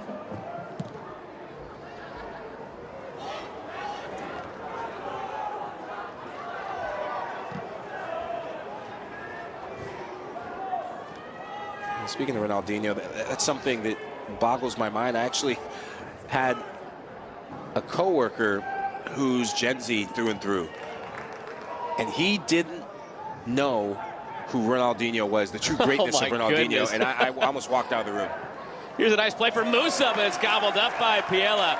Not quite Ronaldinho-esque there from Moab Musa, but almost exactly what Clemson needed to get back within 1. Yeah, slaloming almost like he's at the ski slopes, going from defender to defender. This is quick thinking, but that first touch, the aggression of the first touch, that sets him up and sets him apart. But now it's the execution on the shot. He did the right thing of trying to go for the quick release, but I think rushed it a bit in terms of kicking the ground and not getting full contact on the ball.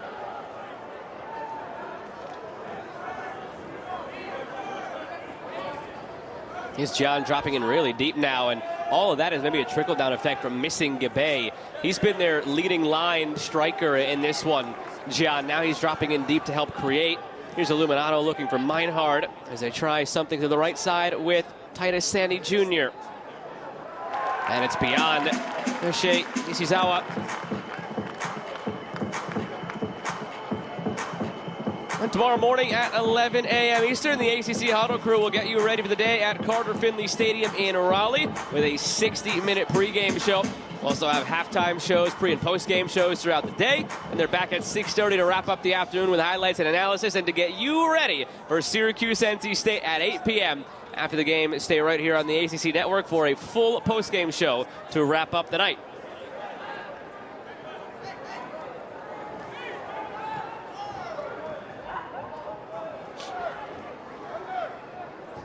Yoshizawa cutting in. Pirouette still with it.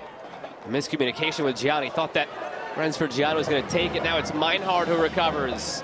Almost halfway through this second half. Give and go between Meinhard and Gianni. And it looked like Meinhard took the wrong angle of that ball.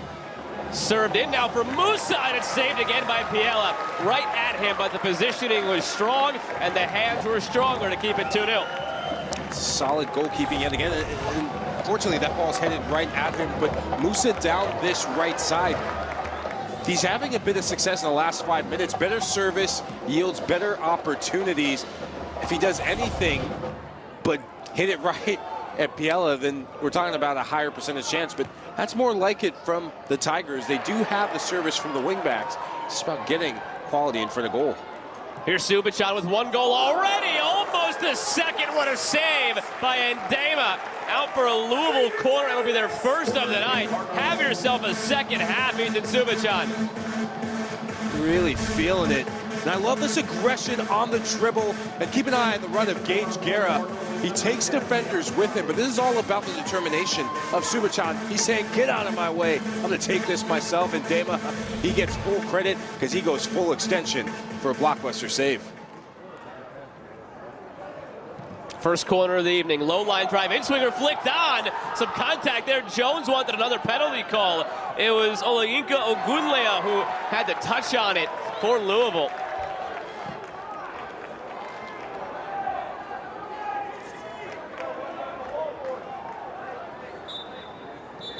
And Joe, Coach Noonan mentioned some of the unsung heroes of this team, and one of the things he talked to us about was the leadership factor of Alex Meinhard. Now is the time for a leader like him to be vocal. because those are the small details as a team and as a unit that you can't get wrong. To allow a near post service and a flick on, it's emergency defending every single time in this second half from the Clemson Tigers. Terry Watson just came on for Clemson, only his second appearance of the season. Came on for Arthur Duquesne. And the other sub saw Paulino Paz come on for Mason Lamb.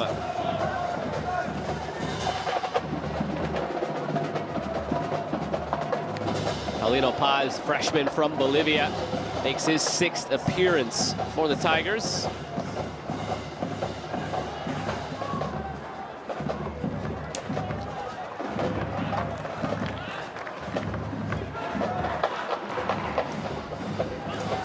Musa, he goes down. Matthew Thompson says all ball. Referee right on it. Now Subachan behind, and Dama read it well.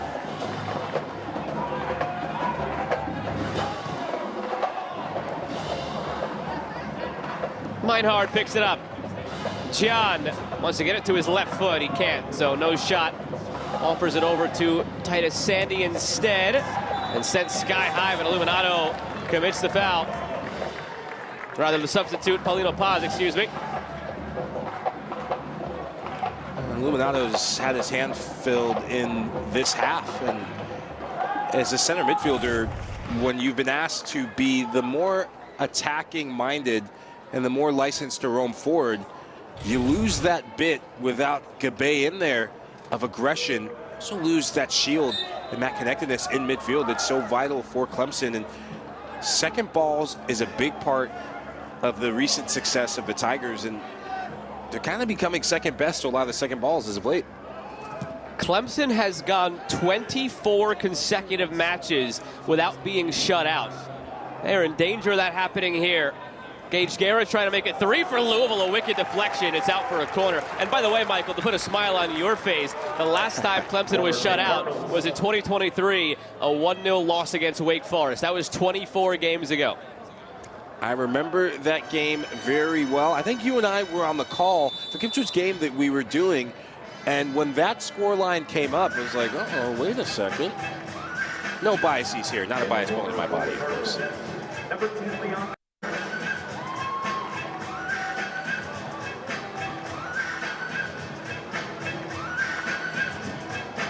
Leon Kondich set for the corner.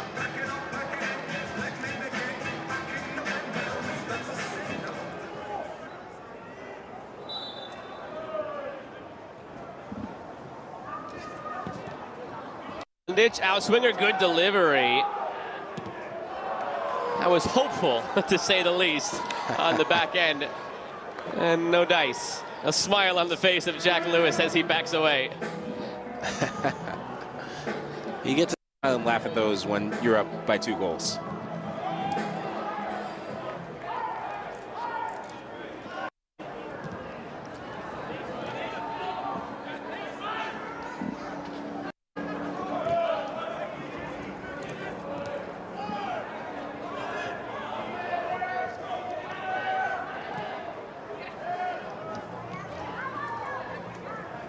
Can Clemson find an answer and keep their streak going? Again, 24 straight matches without being shut out. They have 8 shots, 5 on target tonight. Only 1 opportunity was truly dangerous. That big save on the header from Meinhard, rather from Musa on the ball in from Meinhard by AJ Piela in the first half. Quick reflex save. You asked John Michael Hayden about his first half performance. The freshman goalkeeper, he's on top of his game tonight.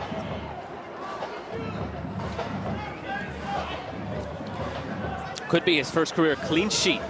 AJ Piela.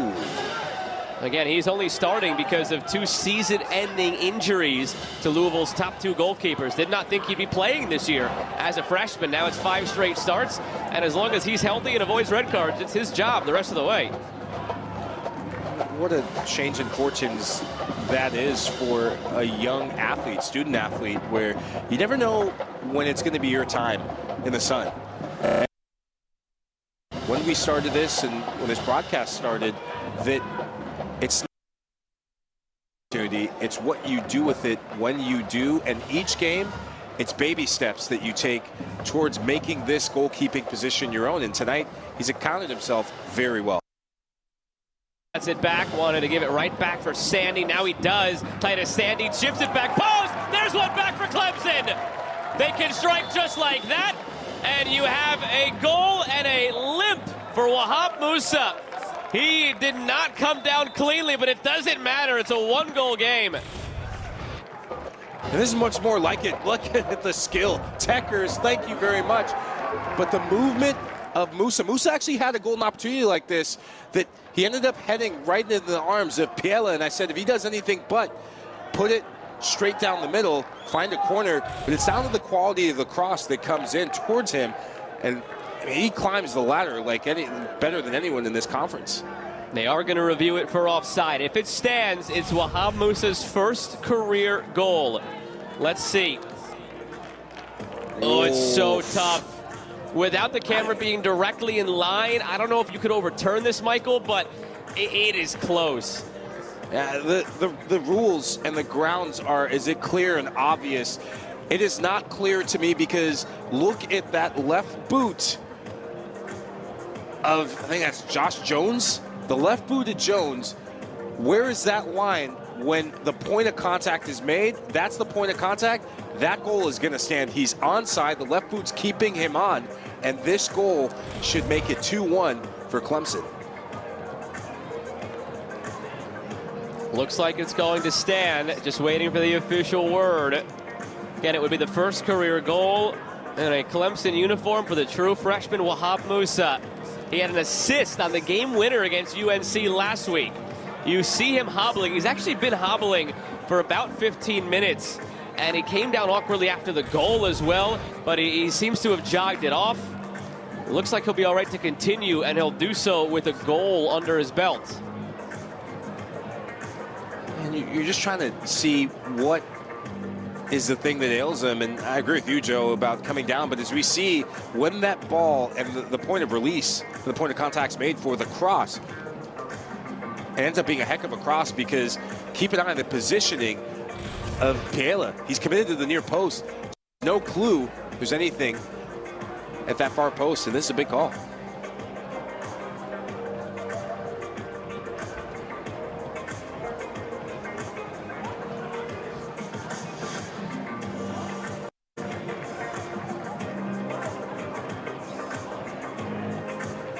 Decision being communicated to the coaches, and the judging by the reaction there of the Clemson Tiger players. This goal stands. Now the official indication from Matthew Thompson. So Wahab Musa's first career goal. 2-1 game. Buckle up. And it sparks life back into this game, and much needed from a Clemson perspective because there were some worrying trends and some worrying character things that you don't associate with head coach Noonan and this side, especially given what we've seen from them as of late, how strong they've been in the second half. So now, less than 20 minutes left. This is going to be an interesting finish. 18 minutes, 2-1 Louisville. It extends the streak of Clemson now to 25 straight games without being held scoreless. Musa has 5 shots tonight, including the last 4 in a row from Clemson, and of course the goal. And just a reminder of how crazy things ended last game for Clemson. A 3-2 win over UNC. It was 1-1. They went down a man in the 68th minute. They took a 2-1 lead in the 84th, tied 2-2 in the 86th, and then they won it 30 seconds later in the 87th minute. So they have the confidence, Clemson, of knowing they just had a wacky finish. Can they turn it into another late dramatic push of their own here? I feel confident because they score goals in bunches. And when you look at the architect of so much of the comeback and so much of the maintaining of the aggression and the focus and the drive and the desire, this comes from their captain, Gabe, who's not here. So that's massive for them to find another supply line to get in this game. John streaking centrally, contact there, play on. Out for a goal kick. Correct call. Good physical play, and that's Tyler Trimnell. Remember him? Balled out in that semifinal against Louisville.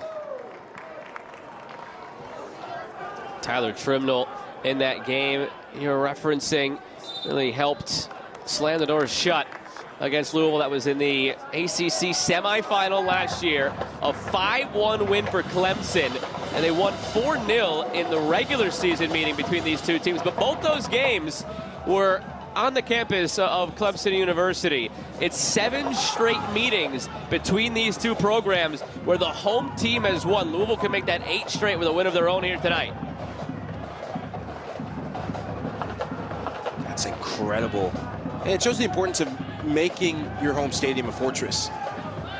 And for Louisville, when they've gotten good seasons and good finishes their season, playing at home and being a difficult place for other teams to come to has been a big part of their success.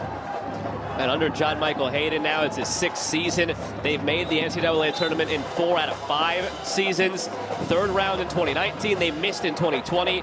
1st round in 21 and 22. They made the 2nd round last year. And before that, they made the, as I mentioned, ACC semifinal where they lost to this Clemson team. So they've done well come tournament time under John Michael Hayden as far as getting there and winning a game here or there. Still haven't had that deep trademark run with him as the head coach. But they've been there. They've been in the conversation in the toughest conference in college soccer.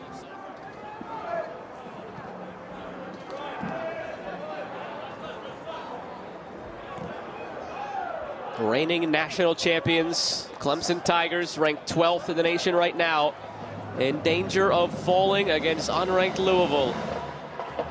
Yoshizawa, Flynn, and skips it over to Magnuson.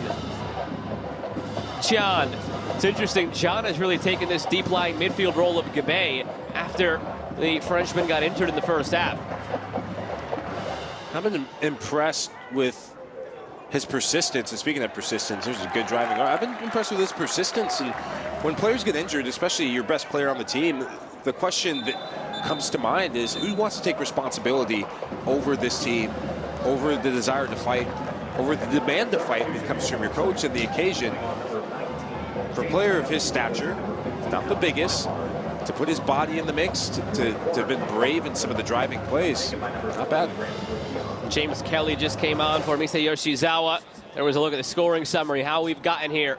Louisville up 2-1. Now from the corner, John swings it in, headed away by Jones. Quick give and go down the right side. John.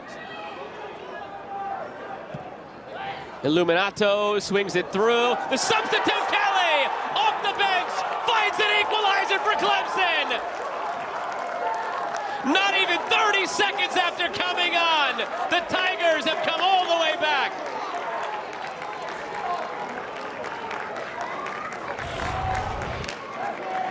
I warned you, do not sleep on the Tigers, and this is just about being in the wrong place at the wrong time for the likes of Josh Jones, and the right place at the right time for Kelly. Keep an eye on Jones.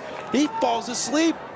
And if he makes good contact with that left foot, he says, whoop, right there. And Kelly being opportunistic. I don't think he broke his sweat yet. And he could be the name that we're talking about the final whistle. So far, he will be. To good goal poachers, finish, gambles on that ball bouncing through, and gets rewarded. And here they go again, Clemson. You mentioned they score in bunches. Can they take a lead now? It's Gian. It's through. It's saved by Piela. Wow. That is so impressive from the Tigers, and even impressive from Piela to keep that one out. And it's coming down that left side, and we praise Louisville for a lot of their good defending and hold that thought. We're going to have another goal given how this game's gone back and forth, Joe. That is now 5 goals in the final 15 minutes of matches this season for Clemson. This is just what we saw more in the first half, and it's Gian that's driving, and him coming out of that deep-lying playmaker role is a nightmare because as a defender, you don't know, should you step when he beats the on-rushing midfielder, or should you stay? Because Clemson, they're doing a good job of committing numbers ahead of Gian when he drives in advance of the ball. But the Tigers, there's another goal in this game. And right now, advantage Clemson, how they've responded getting that goal from Musa, that's more like it from the Tigers. That's more on brand.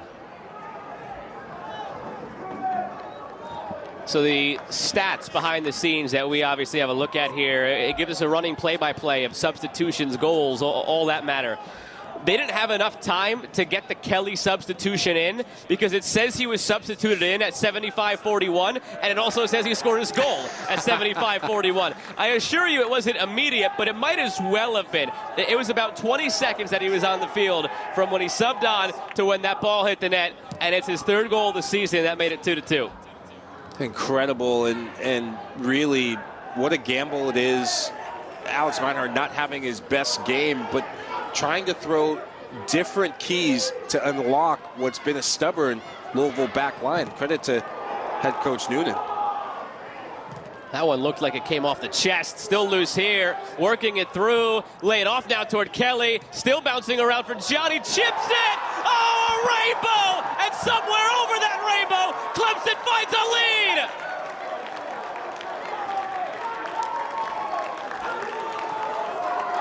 This game has become absolute madness. A tale of two complete different halves and different start to the half. And credit to Clemson for believing that they could stay with it. And my, oh my, the skill check. Is that Titus Sandy Jr. again with another assist? Look at that behind the back. And a bit of fortune from Gian, but he won't care one bit. The backlift. This is so difficult to get anything on this, and it looks like he's kicking the extra point. Hopefully the Tigers, they'll lend him out to the football team for the game coming up this weekend, because that's good form. But it's quick thinking and ingenuity on a quick backlift to generate that much vertical on the ball. And that's the only way the only place that ball would have gone in is in that pocket of space in and around the goal. After not scoring for 71 minutes and 42 seconds, Clemson, 3 goals in the last 6:27, and they now lead 3-2. The crowd here stunned. The faces on the players wearing white jerseys, they look stunned. A penny for John Michael Hayden's thoughts right now. This game has completely turned around. And that fatigue from defending and sitting back, you'd ask me, how much longer can Louisville sit and stay off the ball? Well, that changes significantly once that first goal goes in, and they look panicked right now whenever Clemson gets into their box. We were saying that about Clemson at this second half started. Now it's the other way around. Massive momentum shift. Remember when we thought that nothing could have been a crazier finish than what happened last week for Clemson? Well, We lied.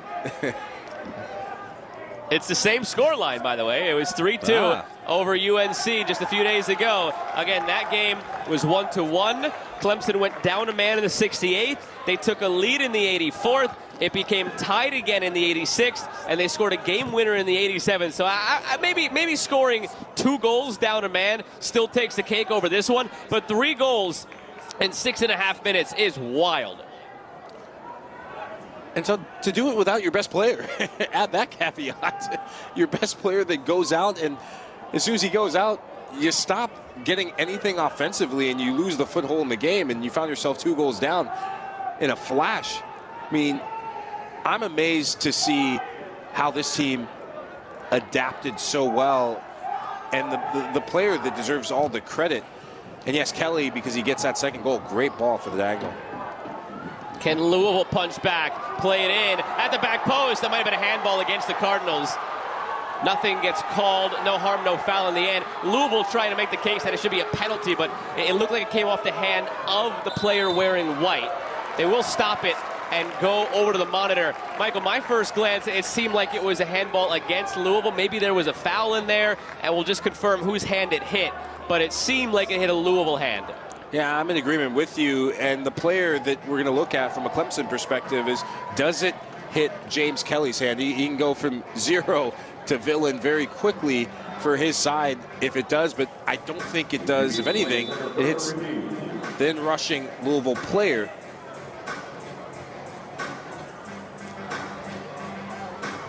We have been over at the monitor frequently tonight. Been one of those nights. Did Louisville want to shout at a push there? There's the handball against Louisville, no doubt, on Kaho'ali'i, who came up from his right back position, I believe. Yep. Is there a touch from Kelly right here before it gets there? Ooh. Oh, maybe. Actually, maybe. Wow. You know what? It does touch Kelly's right arm. And now the question is, if we see it from a different perspective, is that the point of contact of him touching his chest first? I think that grazes his arm. It was either his arm or his chest, and that's what Matthew Thompson is signaling. They say that from the looks they see, which again are different from the looks that we see, that it hit the chest of James Kelly and then up onto the hand of Kaho'ali'i. So no penalty, but another close call. And I like this call because in the day and age of VAR, that does hit off the chest, and it's a close one. But to have something like that decide this game, that would be criminal from a Clemson standpoint, and it would be just a Hail Mary caught in the end zone with very little time left from Louisville's standpoint. But it is the correct call. Inconclusive evidence. That's the reasoning for that call not being overturned. I was just going to say that's the phrasing, inconclusive. Maybe, maybe not, but if you have a maybe, maybe not proposition, you're not going to get a penalty in the end.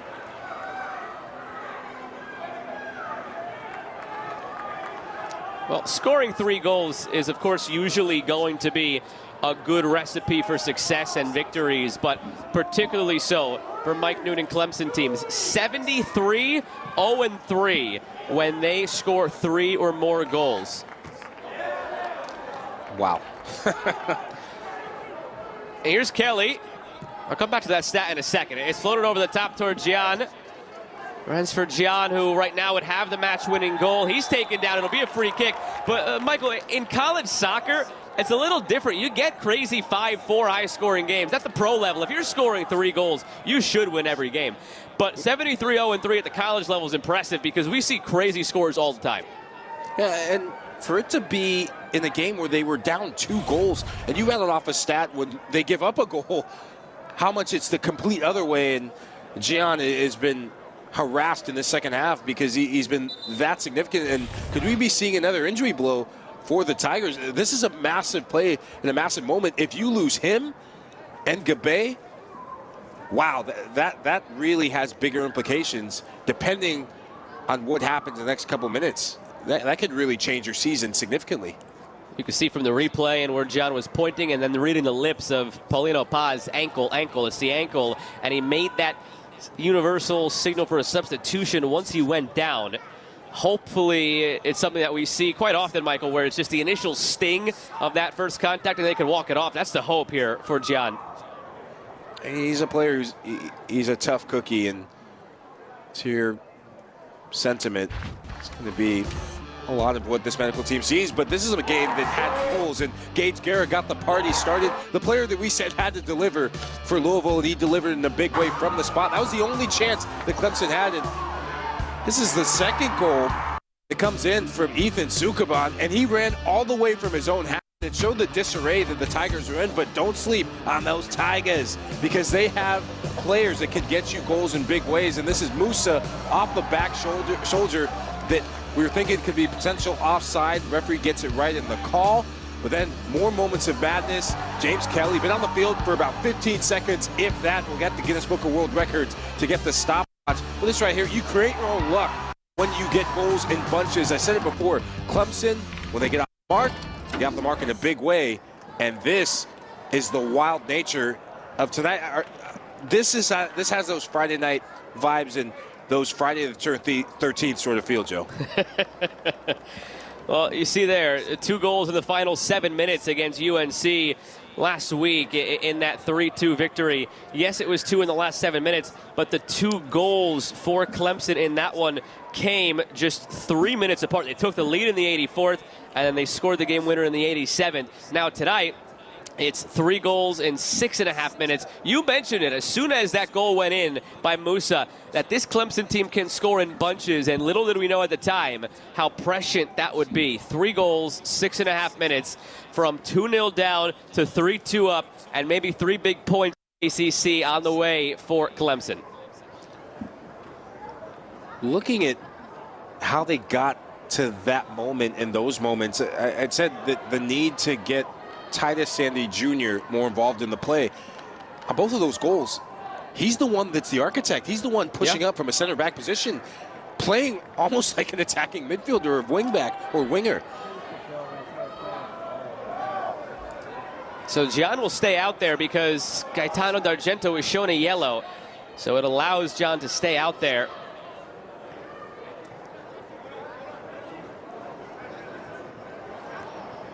Keep an eye on him as he can walk it off.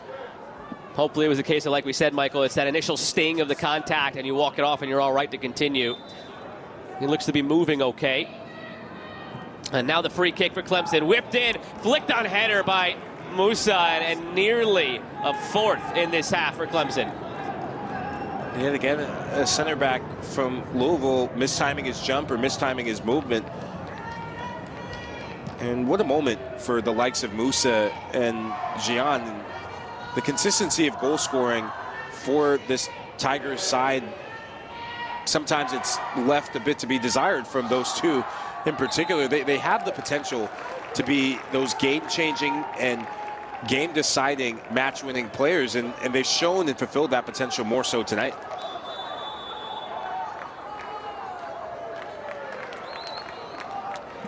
Yellow card shown on the Clemson side. Trying to confirm who that was to. John was the nearest player to referee Matthew Thompson, but it didn't look like he was the one drawing the ire.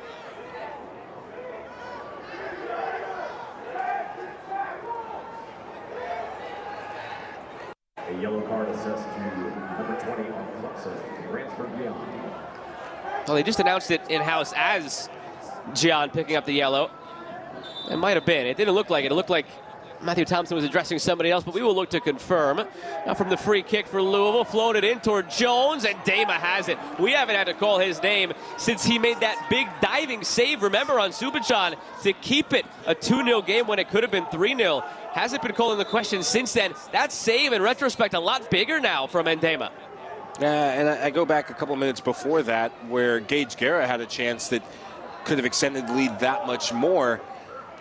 And being good in both boxes, you just have to be to change any game and to get results consistently. And credit to Ndema in his evolution. I remember when he first came in his freshman year, not the tallest goalkeepers. I mean, he's probably as tall as you and I, maybe probably closer to me, Joe.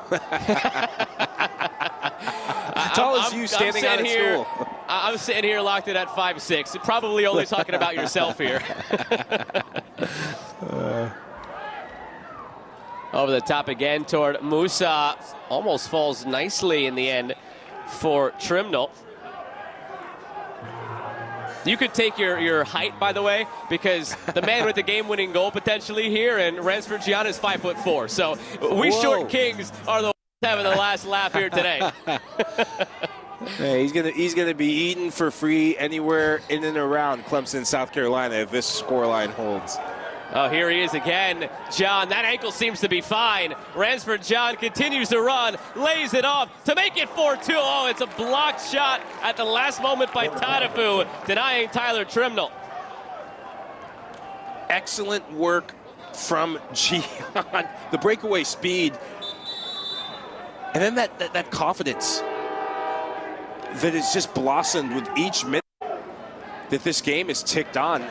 He's got to be the man of the match if the line holds. Train coming by on the tracks beyond the far sideline here at Lynn Stadium. This Clemson attack has whistled through like a train in the night here in this second half. 3 goals in 6.5 minutes, looking for another one to put it totally out of reach. And it's over the bar from James Kelly. What a moment for James Kelly. Come on and been a super sub.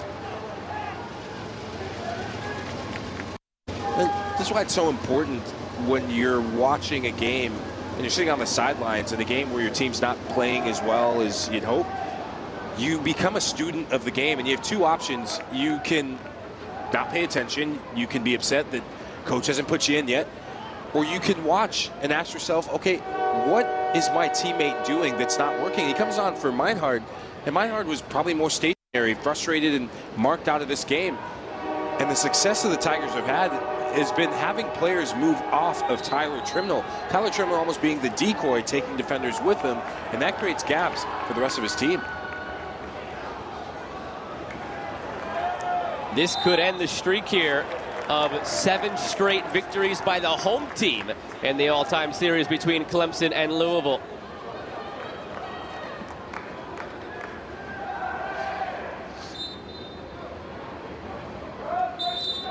And since Clemson scored the first of their 3 goals back in the 72nd minute, they've taken the last 7 shots in this game. So that shows you Louisville has not punched back. They have not had an answer.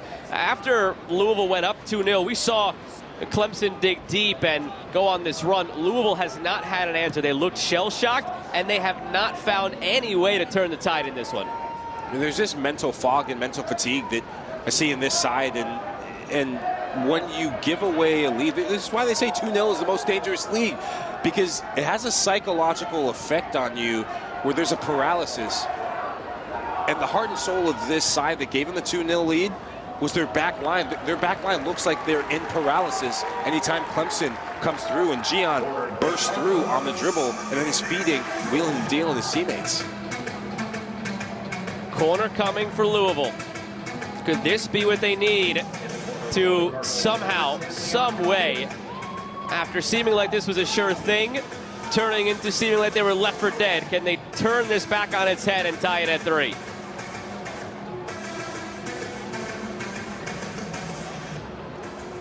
Leon Kondic raises the right arm.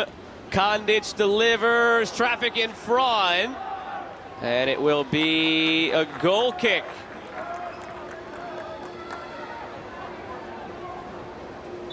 And again, I think it's Gage Guerra. I've seen him a couple times this half go down with a cramp. Excuse me, I think it was Subachan that went down with a cramp earlier. And that front line and the attackers, they put a lot of energy and a lot of output in terms of just defending, but also being more adventurous in the second half. We showed you coming into the night the standings in the ACC. Well, after Pitt's shock loss against Cal, and Stanford, who at the time were leading 1-0 on SMU, that turned into a tie. If Clemson wins here, they go to 12 points, and they go into a 3-way tie atop the ACC on 12 points with Pitt and Stanford. If you would have asked us maybe an hour ago, Michael, given the circumstances, Pitt Cal and Stanford SMU and Clemson losing to Louisville, that Clemson could have a share of first place at the end of the night, I don't think either you nor I, nor maybe even some of the players wearing orange would have said that would be the case. What a result this is, given the circumstances of the resilience they had to dig deep and find. And that becomes back-to-back matches now where you go down a goal and you have the resolve to get a result. And when you're looking and thinking about what happened last year, you're looking and thinking about how they turned it on. These are the sorts of games that you put in your back pocket for the Tigers, and you say, okay, we learned a lot about ourselves today, and we grew in a way we hadn't before. Well, Mike Noonan doesn't think they've had a truly complete performance this year. He thinks the closest they came was earlier in the year, the match against Wake Forest, a 1-0 win. But even so, there were chances they missed in that game that it probably should not have been as close as 1-0. I don't think he'll consider this one a complete performance either, given how the first hour looked. But the last half hour of this, Michael, might be the best half hour we've seen from Clemson this year, the last half hour. It's much more like it. It's much more like it. There's a display of the directness that they had to change and adapt. I think what I've been most impressed with is their ability to adapt. It is so difficult when you're a team that's been scoring goals for fun to come up with new answers that are being asked of you. And credit to Louisville for doing their homework and setting the tone in this game. And when you look at some of the mistakes that were made, the individual errors, and Mason Lamb not having his best day, how his teammates around him have picked up the slack. Gabay getting injured, how teammates and different players have stepped up to fulfill that role of leadership. Those are massive bonus points beyond just the win. 3 minutes to go.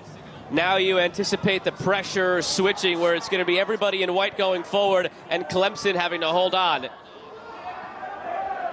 Have to be careful not to get caught out on a counter, Louisville, but losing 4-2 versus 3-2 doesn't matter at this point. You got to go for the tie. Shot blocked. Selling out for it there was Galen Flynn.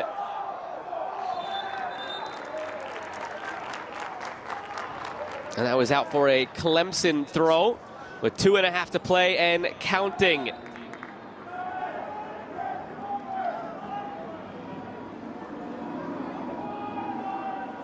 This would be Clemson's first win here in Louisville since 2016. Again, the home team has won 7 straight meetings between these two schools.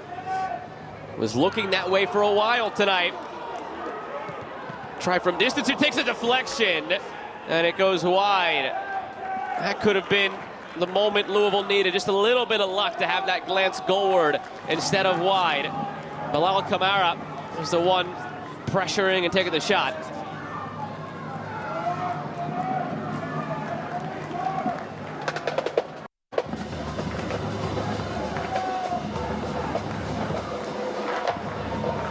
Kelly nods it down for Gian. He stumbles. Still the ball at his feet for a moment. The first goal scored tonight by Clemson was Wahab Musa's first career goal. The potential game-winning goal scored by Rensford Gian was his first career goal. The two true freshmen starting on the front line tonight score their first goal each on the same night, and it might add up to a victory for Clemson. And when we were talking with Coach Noonan, he mentioned Musa as a player that is coming into his own, and those are the words he used. I found that very interesting because there's been so many nearly moments.